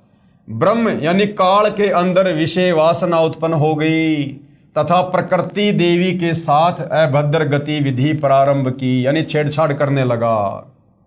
तब दुर्गा ने कहा कि ज्योति निरंजन, मेरे पास पिताजी की प्रदान की हुई शब्द शक्ति है, आप जितने प्राणी कहोगे मैं वचन से उत्पन्न कर दूंगी। आप मैथुन परंपरा शुरू मत करो, आप भी उसी परमात्मा के शब्द से अंडे से उत्पन्न हुए हो तथा मैं भी उसी परमात्मा के वचन से ही बाद में उत्पन्न हुई हूं। आप मेरे बड़े भाई हो, बहन भाई का ये योग महापाप का कारण बनेगा। परंतु ज्योति निरंजन ने प्रकृति देवी की एक भी प्रार्थना नहीं सुनी तथा अपनी शब्द शक्ति द्वारा नाखूनों से स्त्री इंद्री यानी भग प्रकृति को लगा दी तथा बलात्कार करने की ठानी। उसी समय दुर्गा ने अपनी इज्जत रक्षा के लिए कोई और चारा ना देख सूक्ष्म रूप बनाया तथा ज्योति निरंजन के खुले मुख के द्वारा पेट में प्रवेश करके पूर्ण ब्रह्म कबीर देव से अपनी रक्षा के लिए याचना की। जब काल विषय वासनाओं के अंतर्गत आ गया और उसने गलत गतिविधि करनी शुरू कर दी दुर्गा के रूप रंग को देखकर, तो दुर्गा ने कहा कि भैया हम आपस में भाई बहन हैं, हम एक ही परमात्मा के वचन से उत्पन्न हैं और भाई बहन का ये शारीरिक मिलन ये महापाप होता है। लेकिन वो कहाँ सुनने वाला था, और जैसे ही उसने आलिंगन करने के लिए चुंबन के लिए अपना मुंह खोला, उसी समय दुर्गा ने अपनी यानी जो परमात्मा ने उसको जो वचन शक्ति दी थी, जो सिद्धियां उसको दी थी, उसने सूक्ष्म रूप बनाया और सूक्ष्म रूप बनाकर उस ज्योति निरंजन के मुख के माध्यम से उसके पेट में प्रवेश कर गई और वहां बैठकर उसने अपने पिताजी कबीर भगवान से अपनी इज्जत रक्षा की प्रार्थना की। उसी समय कबीर देव अपने पुत्र योग संताइन अर्थात जोगजीत का रूप बनाकर वहां प्रकट हुए तथा उस कन्या को यानी उस दुर्गा को ब्रह्म के पेट से बाहर निकाला तथा कहा कि ज्योति निरंजन, आज से तेरा नाम काल होगा। उस दिन से इस क्षर पुरुष का नाम परमात्मा ने क्या रख दिया, काल, कि आज से तेरा नाम काल होगा। तेरे जन्म मृत्यु होते रहेंगे, इसलिए तेरा नाम क्षर पुरुष होगा। क्षर पुरुष का मतलब है जो जन्मता और मरता है, नाशवान। 1 लाख मानव शरीरधारी प्राणियों को प्रतिदिन खाया करेगा और 1.25 लाख उत्पन्न किया करेगा। आप दोनों को 21 ब्रह्मांड सहित निष्कासित किया जाता है। इतना कहते ही 21 ब्रह्मांड विमान की तरह चल पड़े और सहजदास के द्वीप के पास से होते हुए शतलोक से 16 शंख कोश यानी एक कोस में लगभग 3 किलोमीटर होता है, यानी 48 शंख किलोमीटर की दूरी पर आकर रुक गए। अब हमें आगे गुरुदेव भगवान क्या समझाना चाह रहे हैं, विवरण, विशेष विवरण। अब तीन शक्तियों का विवरण आया है। अभी तक हमने सृष्टि रचना में तीन भगवान शक्तियों के विषय में पढ़ा। सबसे पहले पूर्ण ब्रह्म यानी कबीर परमात्मा, उसके बाद में पर ब्रह्म यानी वो अक्षर पुरुष जो मानसरोवर में जाके सो गया था, पर ब्रह्म, और उसके बाद में ब्रह्म यानी ये काल जो परमात्मा ने अंडे से उत्पन्न किया। तो अभी तक हमने केवल तीन शक्तियों के बारे में पढ़ा है, पूर्ण ब्रह्म, पर ब्रह्म और ब्रह्म। सबसे पहली शक्ति कौन सी? पूर्ण ब्रह्म, जिसे अन्य उपमात्मक नामों से भी जाना जाता है। जैसे सत्य पुरुष भी पूर्ण ब्रह्म कबीर भगवान को कहते हैं, अकाल पुरुष भी इन्हीं को कहते हैं, शब्द स्वरूपी राम भी इसी पूर्ण ब्रह्म कबीर परमात्मा को कहते हैं, परम अक्षर ब्रह्म भी इन्हीं को कहते हैं। यह पूर्ण ब्रह्म यानी कबीर परमात्मा असंख्य ब्रह्मांडों का स्वामी है तथा वास्तव में अविनाशी है। तो एक तो हो गया पूर्ण ब्रह्म जिसके बारे में हमने पढ़ा। दूसरी शक्ति है पर ब्रह्म, जिसे अक्षर पुरुष भी कहा जाता है। यह वास्तव में अविनाशी नहीं है, सात संग ब्रह्मांडों का स्वामी है। और तीसरी शक्ति कौन सी है? ब्रह्म, ये काल, जिसे ज्योति निरंजन, काल, कैल, क्षर पुरुष तथा धर्मराय आदि नामों से जाना जाता है, जो केवल 21 ब्रह्मांड का स्वामी है। अब आगे इसी ब्रह्म यानी काल की सृष्टि के एक ब्रह्मांड का परिचय दिया जाएगा, जिसमें तीन और नाम आपके पढ़ने में आएंगे, ब्रह्मा, विष्णु तथा शिव। अब कबीर परमात्मा ने इसको श्राप दे दिया कि भैया आज से तेरा नाम काल होगा और तेरे जन्म और मृत्यु होंगे और तू प्रतिदिन 1,00,000 मानव शरीरधारी आत्माओं को खाया करेगा और 1,25,00,000 तेरे भोजन के लिए ये दुर्गा उत्पन्न किया करेगी। और उसको श्राप दे दिया कि अब तू सतलोक से निष्कासित हो जा। उसी समय उसके 21 ब्रह्मांड सतलोक से अलग होकर और चल पड़े एक विमान की तरह, और सतलोक से 48 शंख किलोमीटर, नील पद्म शंख 48 जो है शंख किलोमीटर यानी 16 शंख कोस की दूरी पर आकर रुक गए। एक कोस में 3 किलोमीटर होते हैं, 16 शंख कोस की दूरी है इस 21 ब्रह्मांड और सतलोक की। तो 48 शंख किलोमीटर दूर आकर काल के 21 ब्रह्मांड रुक गए, ठहर गए, एक जगह स्थापित हो गए। अब 21 ब्रह्मांड में हम केवल एक ब्रह्मांड के विषय में जानकारी प्राप्त करेंगे। इस काल के 21 ब्रह्मांड में हम केवल एक ब्रह्मांड के विषय में अब आगे जानकारी प्राप्त करेंगे। और इस एक ब्रह्मांड में हमारे को 3 नए भगवानों का नाम और सुनने को मिलेगा, ब्रह्मा, विष्णु, शिव। ये ब्रह्मा, विष्णु, शिव इस काल, इस ज्योति निरंजन के पुत्र हैं जो इसने दुर्गा से उत्पन्न किए। तो अब हम एक ब्रह्मांड की सृष्टि के विषय में जानकारी प्राप्त करेंगे। ब्रह्म तथा ब्रह्मा में भेद। अब आगे सृष्टि रचना को समझने के लिए हमने इस ब्रह्म तथा इस ब्रह्मा में क्या अंतर है ये समझना पड़ेगा। ये ब्रह्म तो है 21 ब्रह्मांड का स्वामी जिसको काल कहते हैं, और ब्रह्मा है इसका बेटा, यानी ब्रह्मा, विष्णु, महेश। इस ब्रह्म के 3 पुत्र हैं। तो ये जो ब्रह्मा है ये इस ब्रह्म का, इस काल का सबसे बड़ा बेटा है। एक ब्रह्मांड में बने सर्वोपरि स्थान पर ब्रह्म यानी ये क्षर पुरुष रहता है। तो भाइयों और बहनों, ये एक ब्रह्मांड का लघु चित्र बनाकर पूज्य गुरुदेव भगवान ने हमें समझाया है कि काल किस प्रकार से एक ब्रह्मांड की सृष्टि को चलाता है। काल को कुल 21 ब्रह्मांड दिए परमात्मा ने। अब ये काल एक ब्रह्मांड से सृष्टि की शुरुआत करता है। ये एक ब्रह्मांड का लघु चित्र है जो पूज्य गुरुदेव भगवान ने यहां पर बनाया हुआ है।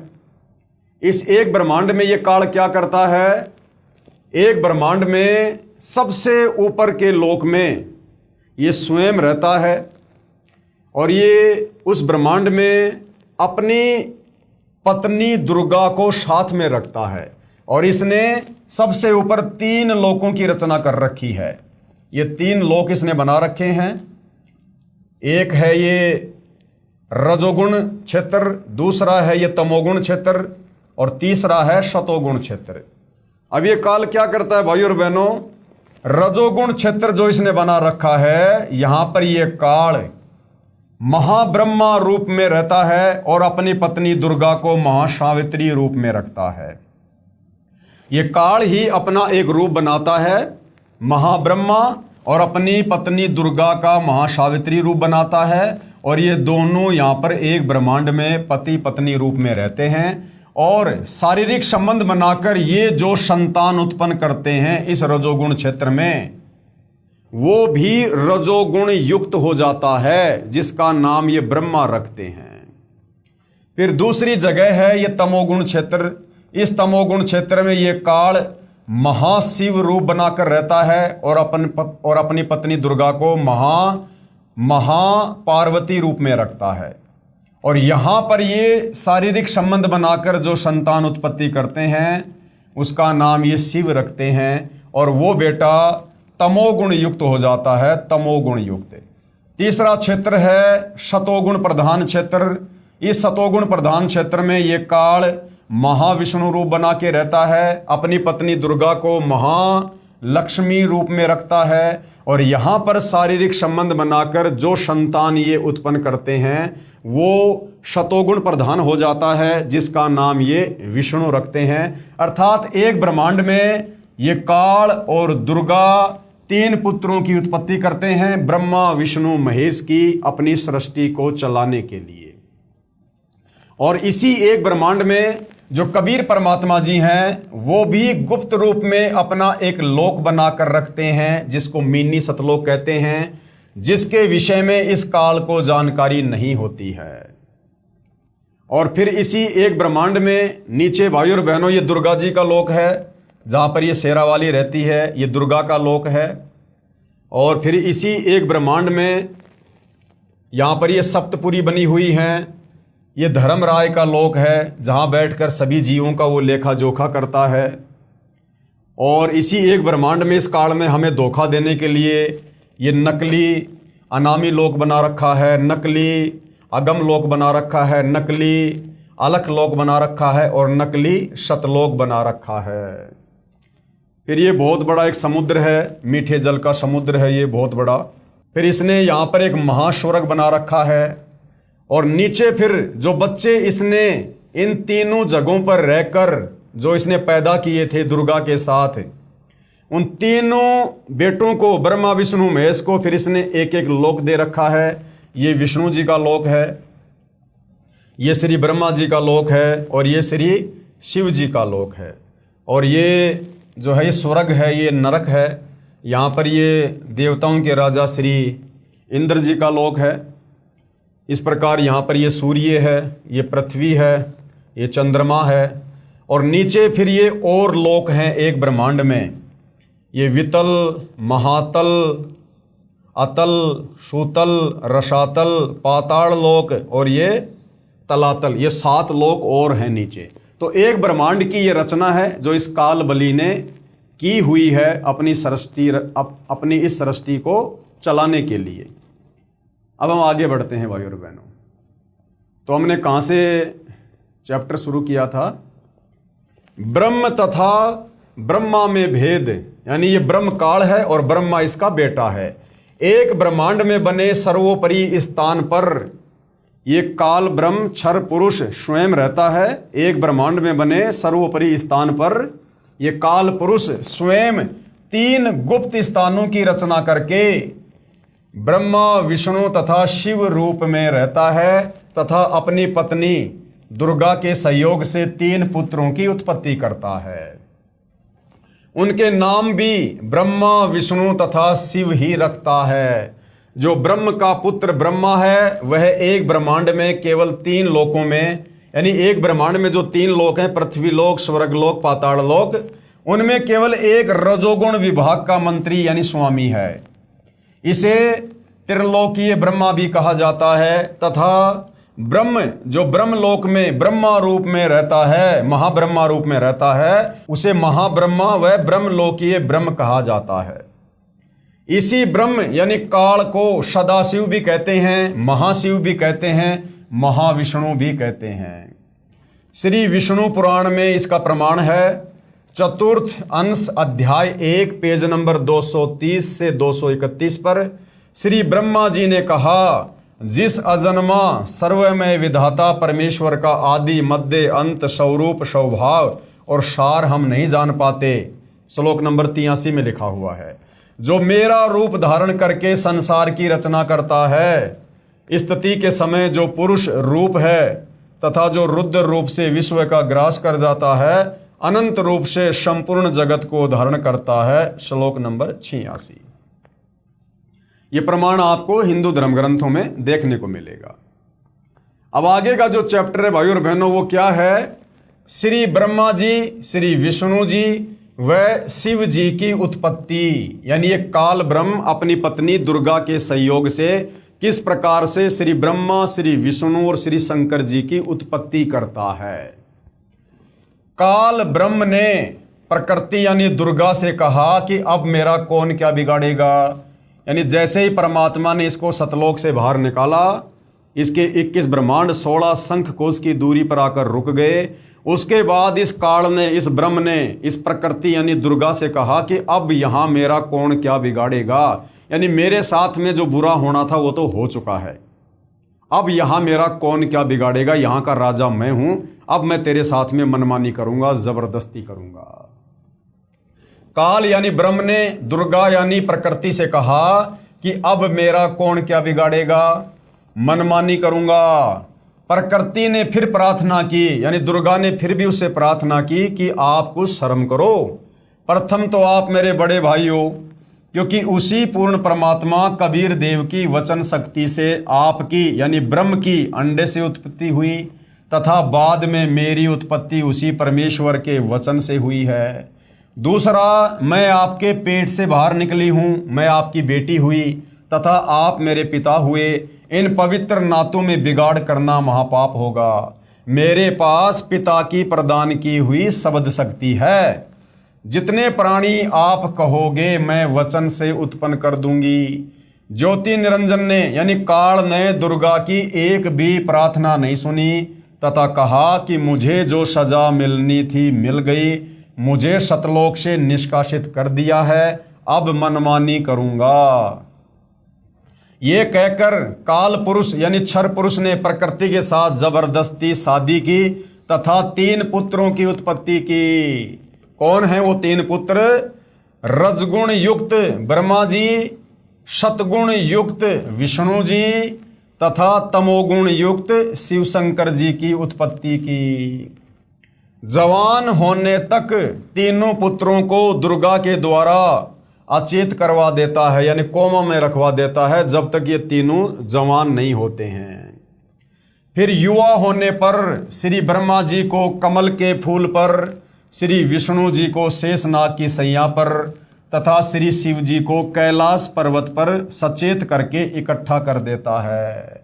तत्पश्चात प्रकृति यानी दुर्गा ने इन तीनों का विवाह कर दिया जाता है समुद्र मंथन के दौरान। काल ब्रह्म के आदेश से प्रकृति देवी ने तीनों एक ब्रह्मांड में 3 लोकों स्वर्गलोक, पृथ्वीलोक तथा पाताल लोक में एक एक विभाग के मंत्री यानी प्रभु नियुक्त कर देता है। यानी एक ब्रह्मांड में काल की सृष्टि चलती है और एक ब्रह्मांड में अपने तीनों बेटों को ब्रह्मा विष्णु महेश को एक एक विभाग दे देता है। 3 लोकों में पृथ्वीलोक, पाताल लोक, स्वर्गलोक ब्रह्मा विष्णु महेश को दे दिए जाते हैं और तीनों को इन तीनों लोकों में एक एक डिपार्टमेंट का अधिकारी बना दिया जाता है। रजोगुण का प्रधान ब्रह्मा जी को बना दिया जाता है, शतोगुण का प्रधान विष्णु जी को बना दिया जाता है और रजोगुण का प्रधान शंकर जी को बना दिया जाता है। यानी एक बेटे को तीनों लोक नहीं दिए, तीनों लोकों में एक एक विभाग अपने तीनों पुत्रों को दिए। जैसे श्री ब्रह्मा जी को रजोगुण विभाग का यानी ब्रह्मा जी अपने रजोगुण के प्रभाव से तीनों लोकों में पृथ्वी, पाताल, स्वर्ग में लोगों को संतान उत्पत्ति करने के लिए विषय वासनाओं से प्रेरित करेंगे। आज इस एक ब्रह्मांड में जितने भी जीव, चाहे गधा कुत्ता सूअर है, चाहे इंसान है, चाहे देवी देवता हैं, जिनके अंदर काम वासना जागृत होती है, बच्चे पैदा करने की जो उमंग होती है, ये श्री ब्रह्मा जी के रजोगुण के प्रभाव के कारण होती है। तो रजोगुण का जो डिपार्टमेंट है वो श्री ब्रह्मा जी को दे दिया। जैसे श्री ब्रह्मा जी को रजोगुण विभाग का तथा विष्णु जी को शतोगुण विभाग का, और आपस में तीनों लोकों में, चाहे देवता हो, चाहे इंसान हो, चाहे जानवर हो, अपने बेटा बेटी के लिए, अपनी कार कोठी संपत्ति के लिए जो आपस में मोह ममता है, वो विष्णु जी के शतोगुण के कारण होती है। विष्णु जी को शतोगुण विभाग का तथा श्री शंकर जी को तमोगुण विभाग का प्रभु बनाया, और आपस में लड़ाई झगड़े, मार पिटाई, राग द्वेष, ईर्ष्या, ये श्री शंकर जी के तमोगुण के प्रभाव के कारण जीवों में उत्पन्न होता है। तथा ये काल ब्रह्म स्वयं गुप्त महाब्रह्मा, महाविष्णु, महाशिव रूप से मुख्यमंत्री पद को संभालता है, और ये काल फिर गुप्त हो जाता है कि भैया अब मेरा आगे का सारा काम ये मेरे तीनों बेटे करेंगे। एक ब्रह्मांड में एक ब्रह्मलोक की रचना की है इस काल ने। एक ब्रह्मांड में सबसे ऊपरी क्षेत्र में एक ब्रह्मलोक की रचना कर रखी है, जहां पर ये अकेला रहता है, जहां इसने तपतशिला बना रखी है, जहां पर ये जीवों के सूक्ष्म शरीर को भून भून के वासना निकाल के खाता है, जो इसको श्राप लगा हुआ है। उसी में गुप्त स्थान बनाए हैं। उसी ब्रह्मलोक में इसने 3 गुप्त स्थान बनाए हैं। एक रजोगुण प्रधान स्थान है, जहां पर ये ब्रह्म यानी काल स्वयं महाब्रह्मा यानी मुख्यमंत्री रूप में रहता है, तथा अपनी पत्नी दुर्गा को महासावित्री रूप में रखता है। इन दोनों के सहयोग से यानी शारीरिक संबंध से जो पुत्र इस स्थान पर उत्पन्न होता है, वह स्वतः ही रजोगुणी बन जाता है, क्योंकि ये रजोगुण प्रधान क्षेत्र है। तो यहां पर जो बच्चा ये दोनों मिलकर पैदा करते हैं, वो ऑटोमेटिक रजोगुणी बन जाता है। दूसरा स्थान है शतोगुण प्रधान स्थान।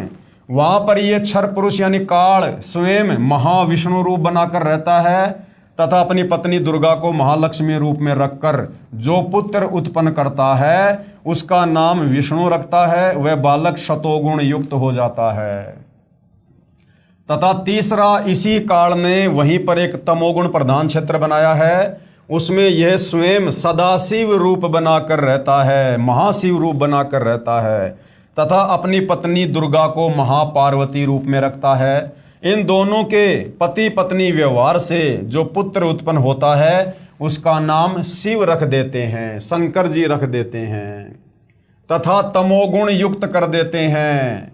इसके प्रमाण के लिए देखिए पवित्र श्री शिव महापुराण विद्वेश्वर संहिता पेज नंबर 24 और 26, जिसमें ब्रह्मा, विष्णु, रुद्र तथा महेश्वर से अन्य सदाशिव है, तथा रुद्र संहिता अध्याय 6, 7, 9 पेज नंबर 100 से 105 तथा 110 पर अनुवाद करता है श्री हनुमान प्रसाद पोदार, गीता प्रेस गोरखपुर से प्रकाशित, तथा श्री मददेवी महापुराण तीसरा स्कंद अध्याय 1 से 5 पेज नंबर 114 से 123 तक, गीता प्रेस गोरखपुर से प्रकाशित। अनुवादक हैं श्री हनुमान प्रसाद पोदार, चिमनलाल गोस्वामी।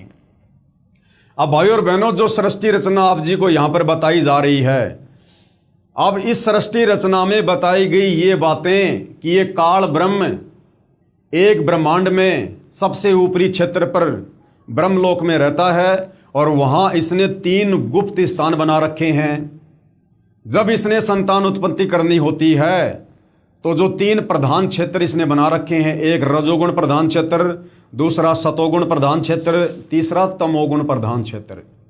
जब ये काल ब्रह्म संतान उत्पत्ति करता है, तो सर्वप्रथम ये रजोगुण प्रधान क्षेत्र में जाता है। वहाँ पर ये महा ब्रह्मा रूप धारण करता है, और अपनी पत्नी दुर्गा को माँ सावित्री रूप में रखता है, और पति पत्नी व्यवहार करके जो संतान ये उत्पन्न करते हैं, उससे एक रजोगुणी पुत्र उत्पन्न होता है, जिसका नाम ये ब्रह्मा रखते हैं। इसी प्रकार शतोगुण प्रधान क्षेत्र में जाकर ये जो बच्चा उत्पन्न करते हैं, वो शतोगुणी हो जाता है, और तमोगुणी प्रधान क्षेत्र में जाकर जो ये संतान उत्पत्ति करते हैं वो तमोगुणी हो जाता है। यानी ब्रह्मा विष्णु महेश की इस प्रकार से उत्पत्ति होती है। तो ब्रह्मा विष्णु महेश से न्यारा रहता है ये उन प्रधान क्षेत्रों में, जिसको हमारे शास्त्रों में सदाशिव भी कहा है, महाशिव भी कहा है। अब इसका प्रमाण हमारे हिंदू धर्म ग्रंथों में कहाँ है, इसके लिए भाई और बहनों छोटा सा सत्संग परम पूज्य परमेश्वर सतगुरु रामपाल जी के मुख कमल से सुनिएगा। एक बार श्री ब्रह्मा जी और श्री विष्णु जी का आपस में झगड़ा हो गया, युद्ध हो गया। किस बात पे? ब्रह्मा जी कहता मैं तेरा पिता, विष्णु जी कहता मैं तेरा बाप। लट्ठम लट्ठा युद्ध हो गया शुरू। तो इस काल ने, इनके पिता ने, जो कहता मैं इनसे अलग रहता हूं, ये गुप्त रहता है, इसने ऊपर से एक स्तंभ छोड़ दिया, पिलर, लिंग पिलर का सफेद, इनके दोनों के बीच में खड़ा कर दिया एकदम, और बहुत लंबा चौड़ा, ऊपर तक लंबाई बहुत ज्यादा उसकी। इन्हें युद्ध बंद कर दिया, उसका और छोर खोजन में लग गए। फिर ये स्वयं आ गया अपने पुत्र शिव का रूप धारण करके, शिव रूप में। फिर इनको ज्ञान देने लगा। तो क्या बताता देखिएगा, ये शिव पुराण विद्वेश्वर संहिता और संक्षिप्त शिव पुराण 24 पृष्ठ पर ये देखिएगा। इनका बीच में जो स्तंभ खड़ा किया उसने, ये चित्र बना रखा है ब्रह्मा और विष्णु जी के बीच। फिर इनके बाद ये आ गया, प्रकट हो गया, इनसे बातें करने लगा। यहाँ पर 25 पृष्ठ पे ब्रह्मा और विष्णु ने पूछा, प्रभु सृष्टि आदि 5 कृत्यों के लक्षण क्या है, यह हम दोनों को बताइए। भगवान शिव बोले, युग काल आ गया शिव रूप में, अपने पुत्र के रूप में। मेरे कर्तव्यों को समझना अत्यंत गहन है, तथापि मैं कृपा पूर्वक तुम्हें उनके विषय में बता रहा हूं। यहां देखना, अब 26 पृष्ठ पे ये क्या कहता है, पुत्रो तुम दोनों ने तपस्या करके प्रसन्न हुए मुझ परमेश्वर से सृष्टि तथा सतिथि नामक 2 कृत प्राप्त किए। ये तो दोनों हो गए, ब्रह्मा और विष्णु। फिर ये दोनों तुम्हें बहुत प्रिय हैं। इसी प्रकार मेरी विभूति स्वरूप रुद्र और महेश्वर ने, ये ने है मैंने, 2 अन्य उत्तम कर संहार और तिरोभाव मुझसे प्राप्त किए। अब से 2 गया, 2 थे ब्रह्मा विष्णु और 2 ये शंकर रुद्र और महेश्वर। 5वां यू बोलनिया जो शिव पुराण बोल रहा है। तो इससे क्या हो गया कि ये इनसे अलग है। ब्रह्मा विष्णु महेश, ये तीनों देवताओं में गुण है, ये इनसे न्यारा है। हो गया शिव पुराण से सिद्ध। यू 5वां अलग से है इनका पिता, चौथा। तो भाई और बहनों, आप जियों ने ये प्रमाण देख लिया है कि ब्रह्मा विष्णु महेश से न्यारा इनका पिता है ये काल ब्रह्म, जिसको सदाशिव भी कहते हैं, महाशिव भी कहते हैं। फिर इन्हीं को धोखे में रखकर, यानी अपने तीनों बेटों ब्रह्मा विष्णु महेश को धोखे में रखकर अपने खाने के लिए जीवों की उत्पत्ति श्री ब्रह्मा जी द्वारा तथा स्तति यानी मोह ममता, एक दूसरे को मोह ममता में रखकर काल जाल में रखना, ये श्री विष्णु जी के द्वारा करवाता है। तथा संहार, क्योंकि काल पुरुष को श्रापवश 1 लाख मानव शरीरधारी प्राणियों के सूक्ष्म शरीर से निकला मैल निकाल कर खाना होता है। उसके लिए 21वें ब्रह्मांड में एक तपतशिला है जो स्वतः गर्म रहती है, उस पर गर्म करके मैल पिघला कर खाता है। जीव मरते नहीं परंतु कष्ट असहनीय होता है। फिर प्राणियों को कर्म आधार पर अन्य शरीर प्रदान करता है, श्री शिव जी द्वारा करवाता है। जैसे किसी मकान में 3 कमरे बने हों, एक कमरे में अश्लील फोटो लगे हों, उस कमरे में जाते ही मन में वैसे ही मलिन यानी गंदे विचार उत्पन्न हो जाते हैं। दूसरे कमरे में साधु संतों भक्तों के चित्र लगे हों तो मन में अच्छे विचार, प्रभु का चिंतन ही बना रहता है। और तीसरे कमरे में देश भक्तों व शहीदों के चित्र लगे हों तो मन में वैसे ही जोशीले विचार उत्पन्न हो जाते हैं। ठीक इसी प्रकार ये ब्रह्म, ये काल ने अपनी सूझबूझ से उपरोक्त तीनों गुण प्रधान स्थानों की रचना की हुई है। अब ये तीनों गुण क्या हैं भाई और बहनों? रजगुण क्या है, सतगुण क्या है और ये तम गुण क्या है? तीनों गुण क्या हैं? इसका प्रमाण हमारे धर्मशास्त्रों में कहां पर है कि भाई रजगुण ब्रह्मा है, सतगुण विष्णु है और तमोगुण शंकर है। ये तीनों देवता एक एक गुणों से युक्त हैं। इसका प्रमाण हमारे हिंदू धर्म शास्त्रों में कहाँ है, ताकि हमें इस सृष्टि रचना पर विश्वास हो, जो यथार्थ सृष्टि रचना कबीर परमात्मा जी ने आप और हमें बताई है।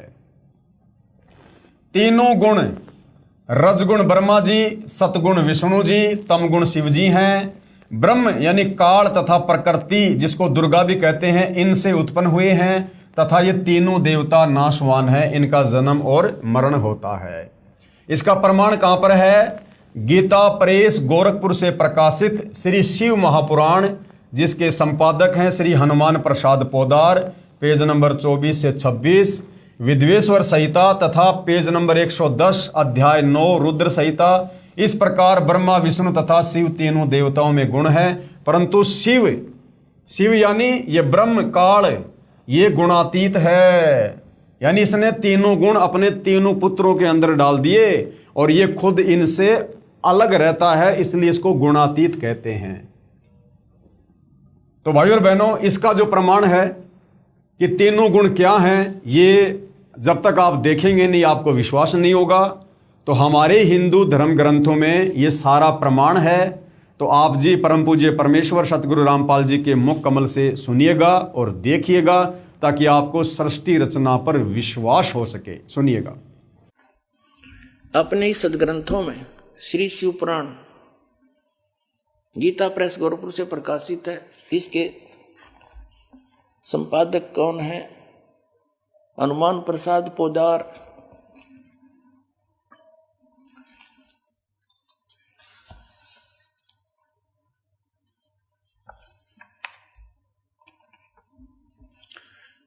ये संक्षिप्त शिवपुराण रुद्र संहिता और संक्षिप्त शिवपुराण 110 पृष्ठ पर हम पढ़ रहे हैं। गीता प्रेस गोरखपुर से प्रकाशित मोटा टाइप। इस प्रकार ब्रह्मा विष्णु और रुद्र इन तीन देवताओं में गुण हैं, यानी रजगुण ब्रह्मा, सतगुण विष्णु, तमगुण शिव। परंतु शिव गुणातीत माने गए हैं। वो शिव कौन है, ये इनका पिता है। ये वास्तविक रूप में नहीं आता, किसी कभी ब्रह्मा के रूप में आ जाता, कहीं विष्णु के रूप में। शिव पुराण में ये शिव के रूप में आया, जिस कारण से इसकी महिमा अलग से बनाई। अब इस कंसेप्ट को और क्लियर करते हैं कि इनसे अलग है उनका पिता। उसके बाद भाइयों और बहनों, दूसरा प्रमाण गीता प्रेस गोरखपुर से प्रकाशित श्रीमद देवी भागवत पुराण, जिसके संपादक है श्री हनुमान प्रसाद पोदार, चिमनलाल गोस्वामी। इसका तीसरा स्कंद है, अध्याय 5 है, पेज नंबर 123 है। इसमें भगवान विष्णु ने दुर्गा की स्तुति की और कहा कि मैं विष्णु, ब्रह्मा तथा शंकर तुम्हारी कृपा से विद्यमान हैं, कि हम तो आप दुर्गा माता की कृपा से विद्यमान हैं तीनों देवता। हमारा तो आविर्भाव यानी जन्म होता है तथा तिरोभाव यानी मृत्यु होती है। ब्रह्मा विष्णु महेश अपनी माता दुर्गा से कह रहे हैं कि हम तो तुम्हारे से उत्पन्न हैं और हमारा तो जन्म और मृत्यु होती है। हम नित्य यानी अविनाशी नहीं है, तुम ही नित्य हो। यानी जितना ज्ञान ब्रह्मा विष्णु महेश को है, उस आधार से वो कह रहे हैं कि तुम ही नित्य हो, अविनाशी हो, जगत जननी हो, प्रकृति और सनातनी देवी हो। तब भगवान शंकर ने कहा, यदि भगवान ब्रह्मा तथा भगवान विष्णु तुम्ही से उत्पन्न हुए हैं, तो उसके बाद उत्पन्न होने वाला मैं तमोगुणी लीला करने वाला शंकर क्या तुम्हारी संतान नहीं हुआ? अर्थात मुझे भी उत्पन्न करने वाली तुम ही हो। इस संसार की सृष्टि स्थिति संहार में तुम्हारे गुण सदा सर्वदा हैं। इन्हीं तीनों गुणों से उत्पन्न हम ब्रह्मा विष्णु तथा शंकर नियमानुसार कार्य में तत्पर रहते हैं। अब भाइयों और बहनों, इसका प्रमाण हमारे धर्मशास्त्र में है, जिसका रेफरेंस आपको यहां पर दिया गया है। गीता प्रेस गोरखपुर से प्रकाशित श्रीमद देवी भागवत पुराण, इसमें साफ साफ लिखा हुआ है, ये तीनों देवता ब्रह्मा विष्णु महेश दुर्गा को अपनी माताजी कह रहे हैं और कह रहे हैं कि हम तो तुम्हारी आज्ञा से, तुम्हारी शक्ति से ये सारा कार्य कर रहे हैं और हम नित्य नहीं है, अविनाशी नहीं है, हमारा तो जन्म और मरण होता है। तो भाई और बहनों, एक बार ये प्रमाण भी आप जी पूज्य गुरुदेव सतगुरु रामपाल जी के मुख कमल से सुन लीजिएगा। अब देखिएगा, श्रीमद देवी भागवत यानी देवी पुराण गीता प्रेस गोरखपुर से प्रकाशित है। ये संपादक है हनुमान प्रसाद पोदार, चिमनलाल गोस्वामी। ये कहाँ से छपे हैं? प्रकाशक एवं मुद्रक है गीता प्रेस गोरखपुर, गोविंद भवन कार्यालय कोलकाता का संस्थान, ये यहाँ से छपा है। 123 पृष्ठ पे ये तीसरा स्कंद। यहाँ पर भगवान विष्णु अपनी माता दुर्गा की महिमा स्तुति कर रहे हैं। तुम शुद्ध स्वरूपा हो, यह सारा संसार तुम्ही से उद्भासित हो रहा है। मैं ब्रह्मा और शंकर हम सभी तुम्हारी कृपा से विद्यमान हैं। हमारा आविर्भाव जन्म, आविर्भाव माने जन्म, तिरोभाव माने मृत्यु हुआ करता है। केवल तुम ही नित्य हो, जगत जननी हो, प्रकृति और सनातनी देवी हो। प्रकृति दुर्गा को कहते हैं, ये स्पष्ट लिखा है। भगवान शंकर बोले, देवी यदि महाभाग विष्णु तुम्ही से प्रकट हुए हैं, उनके बाद उत्पन्न होने वाले ब्रह्मा भी तुम्हारी बालक हुए, फिर तमोगुणी लीला करने वाला शंकर, क्या मैं तुम्हारी संतान नहीं हुआ? अर्थात मुझे भी उत्पन्न करने वाली तुम ही हो। शिवे, संपूर्ण संसार की सृष्टि करने में तुम बड़ी चतुर हो। इस संसार की सृष्टि, स्थिति और संहार में तुम्हारे गुण सदा समर्थ हैं। उन्हीं तीनों गुणों से उत्पन्न हम ब्रह्मा, विष्णु एवं शंकर नियमानुसार कार्य में तत्पर रहते हैं। तो भाइयों और बहनों, ये आपने देख लिया है सारा प्रमाण, जिसमें कहा गया है कि हे मात, ब्रह्मा, मैं तथा शिव, यानी विष्णु अपनी माता की स्तुति कर रहा है दुर्गा की, और कह रहा है कि हे माता, ब्रह्मा, मैं यानी विष्णु तथा शिव तुम्हारे ही प्रभाव से जन्मवान हैं। हम नित्य नहीं है, यानी अविनाशी नहीं है, अर्थात हम अविनाशी नहीं है। फिर अन्य इंद्रादि दूसरे देवता किस प्रकार नित्य हो सकते हैं? कि माताजी, जब हम ब्रह्मा विष्णु महेश ही जन्म और मर रहे हैं, अविनाशी नहीं है, तो हमारे नीचे फिर ये 33 करोड़ देवी देवता, ये देवताओं का राजा इंद्र, फिर ये कैसे अविनाशी हो सकता है? तुम ही अविनाशी हो, प्रकृति तथा सनातनी देवी हो। पेज नंबर 11-12, अध्याय 5, श्लोक 8। यदि दया द्रमना न सदा अंबिके, कथा अहम विहित च तमोगुण कमल जय, रजोगुण संभव सुविहित किमु शतोगुण हरि। जो अभी आप जी ने पढ़ा गुरुदेव भगवान के मुख कमल से। भगवान शंकर बोले, हे माता, यदि हमारे ऊपर आप दया युक्त हो तो मुझे तमोगुण क्यों बना दिया? और कमल से उत्पन्न ब्रह्मा को रजोगुण किस लिए बनाया? तथा विष्णु को शतोगुण क्यों बना दिया?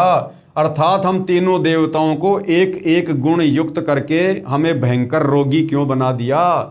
हमें ऐसे भयंकर कार्य में क्यों लगा दिया? यदि आप वास्तव में हमारे ऊपर प्रसन्न हो तो। अर्थात जीवों के जन्म मरण रूपी दुष्कर्म में क्यों लगाया? लेकिन भाई और बहनों, दुर्गा की मजबूरी हो गई, क्योंकि दुर्गा ने सतलोक में गलती की।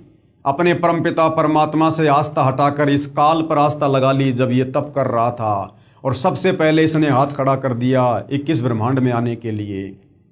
और उसके बाद काल अब इसका मिसयूज कर रहा है अपने भोजन के लिए। इस काल ने दुर्गा को डरा रखा है, यदि तूने मेरे विषय में अगर जानकारी मेरे तीनों पुत्रों को दे दी तो मेरे से बुरा कोई नहीं। तो अब ये दुर्गा भी डरती हुई अपने तीनों पुत्रों को कुछ नहीं बताती है। इसलिए दुर्गा की मजबूरी हो गई अपने तीनों बच्चों को सृष्टि रचना के विषय में जो है अंधकार में रखने की। तो ये तीनों देवता कह रहे हैं कि माता जी, यदि आप हमारी माँ हो, हमारे ऊपर प्रसन्न हो, आप हमसे प्यार करती हो, तो हमें एक एक गुण युक्त करके, यानी ब्रह्मा जी को रजोगुणी बना दिया, विष्णु जी को शतोगुणी बना दिया, शंकर को तमोगुणी बना दिया, हमें ऐसे भयंकर कार्य में क्यों लगा दिया यदि आप हमसे प्रेम करती हो तो। लेकिन भाई और बहनों, दुर्गा की मजबूरी, अगर काल की आज्ञा ना माने तो फिर काल इसको भी चैन से नहीं जीने दे। श्लोक नंबर 12 ये संस्कृत भाषा में लिखा हुआ है, इसका हिंदी अनुवाद है। अपने पति यानी पुरुष अर्थात काल भगवान के साथ सदा भोग विलास करती रहती हो, आपकी गति कोई नहीं जानता।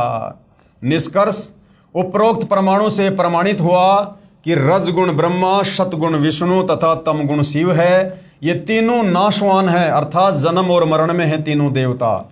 और दुर्गा का पति ब्रह्म, जिसको काल कहते हैं, यह उसके साथ भोग विलास करता है।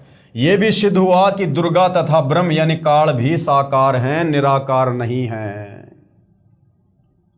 अब भाइयों और बहनों, आगे का जो चैप्टर है उस चैप्टर में लिखा है कि ये जो ब्रह्म है, जो काल है, काल की अव्यक्त रहने की प्रतिज्ञा। इस काल ने उसके बाद जब इसने दुर्गा के साथ में पति पत्नी व्यवहार करके अपने ऊपर के तीनों गुप्त स्थानों पर जब इसने 3 पुत्रों की उत्पत्ति कर दी, तीनों पुत्रों को एक एक गुण से युक्त कर दिया, उसके बाद भाई और बहनों इस काल ने अव्यक्त रहने की प्रतिज्ञा की। अव्यक्त यानी मैं किसी को कभी दर्शन नहीं दूंगा, अपने वास्तविक काल रूप में मैं किसी को दर्शन नहीं दूंगा। और दुर्गा को कह दिया, अब इन तीनों पुत्रों के माध्यम से तू सृष्टि का कार्यभार संभाल और मेरे लिए भोजन तैयार करवा। एक ब्रह्मांड की सृष्टि ये काल सिर्फ और सिर्फ अपने भोजन के लिए चला रहा है, केवल अपने भोजन के लिए, क्योंकि इसको परमात्मा कबीर जी ने सतलोक में श्राप दे दिया था कि तू रोजाना 1 लाख मानव शरीरधारी आत्माओं के सूक्ष्म शरीर से निकली गंध खाएगा। तो काल की मजबूरी हो गई और मजबूरी वश इसने दुर्गा से संयोग करके 3 पुत्रों की रचना की, ब्रह्मा विष्णु महेश की, और तीनों पुत्रों को एक एक गुण युक्त कर दिया। रजोगुण ब्रह्मा के माध्यम से जीवों की उत्पत्ति करवाता है, सतोगुण विष्णु के माध्यम से सबको मोह ममता में बांध के रखता है, और तमोगुण शंकर के तमोगुण प्रभाव से लोगों को संहार करवा के किसी भी कारण से, और फिर अपने ब्रह्मलोक में उनको तपस्या पर भून भून के खाता है। ये इसका सारा खेल है भाई और बहनों। और ये काल यहाँ कोई बिजनेस करने नहीं आया, कोई फैक्ट्री खोलने नहीं आया, कोई मौज मस्ती नहीं करने आया। शतलोक में जो गलती इसने तप करके की थी उसका कर्म दंड ये यहाँ भोग रहा है। और आप और हम तमाम आत्माओं ने इसके ऊपर आसक्ति दिखाकर अपने परमपिता परमात्मा कबीर साहिब के साथ जो धोखा किया था, हम भी उसका कर्म दंड यहाँ भोग रहे हैं। हम यहाँ पर जेल काट रहे हैं, जेल। तो अपने तीनों पुत्रों ब्रह्मा विष्णु महेश की उत्पत्ति दुर्गा के साथ में करके फिर इस काल ब्रह्म ने एक प्रतिज्ञा की कि अब मैं अपने वास्तविक काल रूप में किसी को दर्शन नहीं दूंगा। तो भाई और बहनों, उस काल ब्रह्म की जो प्रतिज्ञा है उसके विषय में हम नेक्स्ट वीडियो में जानकारी प्राप्त करेंगे।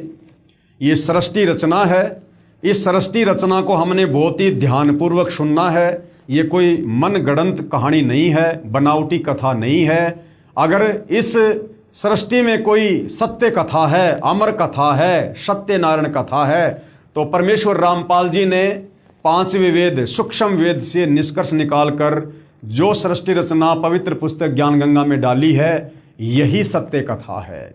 और इस कथा को बार बार सुनने से, बार बार सुनने से, देखने से आप और हमें सर्व धर्म शास्त्रों से प्रमाण देख देख कर ये सत्य कथा हमें सत्य प्रतीत होने लगेगी।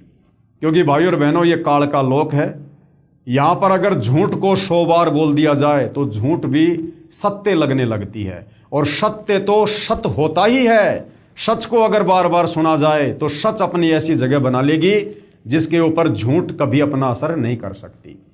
तो भाई और बहनों, मैं आपसे प्रार्थना करूंगा, इस पवित्र पुस्तक ज्ञान गंगा के माध्यम से जो आप सृष्टि रचना देख रहे हैं, समझ रहे हैं, साथ में आपके लिए बहुत ज़रूरी है कि आप YouTube पर जाकर सर्च करें सृष्टि रचना सतगुरु रामपाल जी।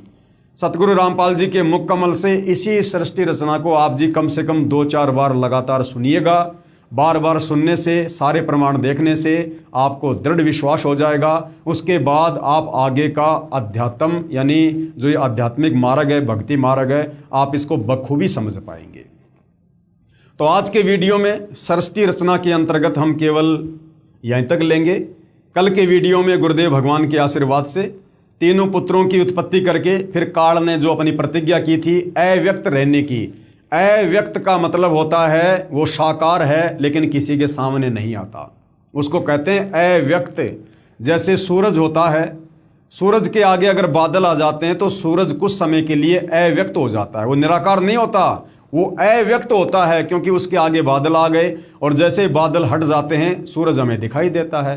तो इसी प्रकार ये जो काल ब्रह्म है ये निराकार नहीं है, ये अव्यक्त रहता है। इसको डर है, यदि मेरे विषय में किसी को पता चल गया, यदि मेरे वास्तविक रूप को किसी ने देख लिया तो वो यहाँ पर जी नहीं सकता, यहाँ पर रह नहीं सकता वो। इसलिए काल की ये मजबूरी हो गई है अव्यक्त रहने की। तो क्या इसकी प्रतिज्ञा थी, क्यों इसने प्रतिज्ञा की, उसके बाद सारा काम ये किसके माध्यम से आगे संचालित करवा रहा है? ब्रह्मा विष्णु महेश को इसने केवल मोहरा बना रखा है, आप और हम सभी जीवों को अपने भोजन के लिए बलि का बकरा बना रखा है। तो आगे की सृष्टि रचना में हम विस्तार से जानकारी प्राप्त करेंगे। तब तक पूज्य गुरुदेव भगवान हम सबको आज्ञा दें, आशीर्वाद दें, सद्बुद्धि दें, हमारा मार्गदर्शन करें। बंदी छोड़ सतगुरु रामपाल जी परमेश्वर जी की जय हो।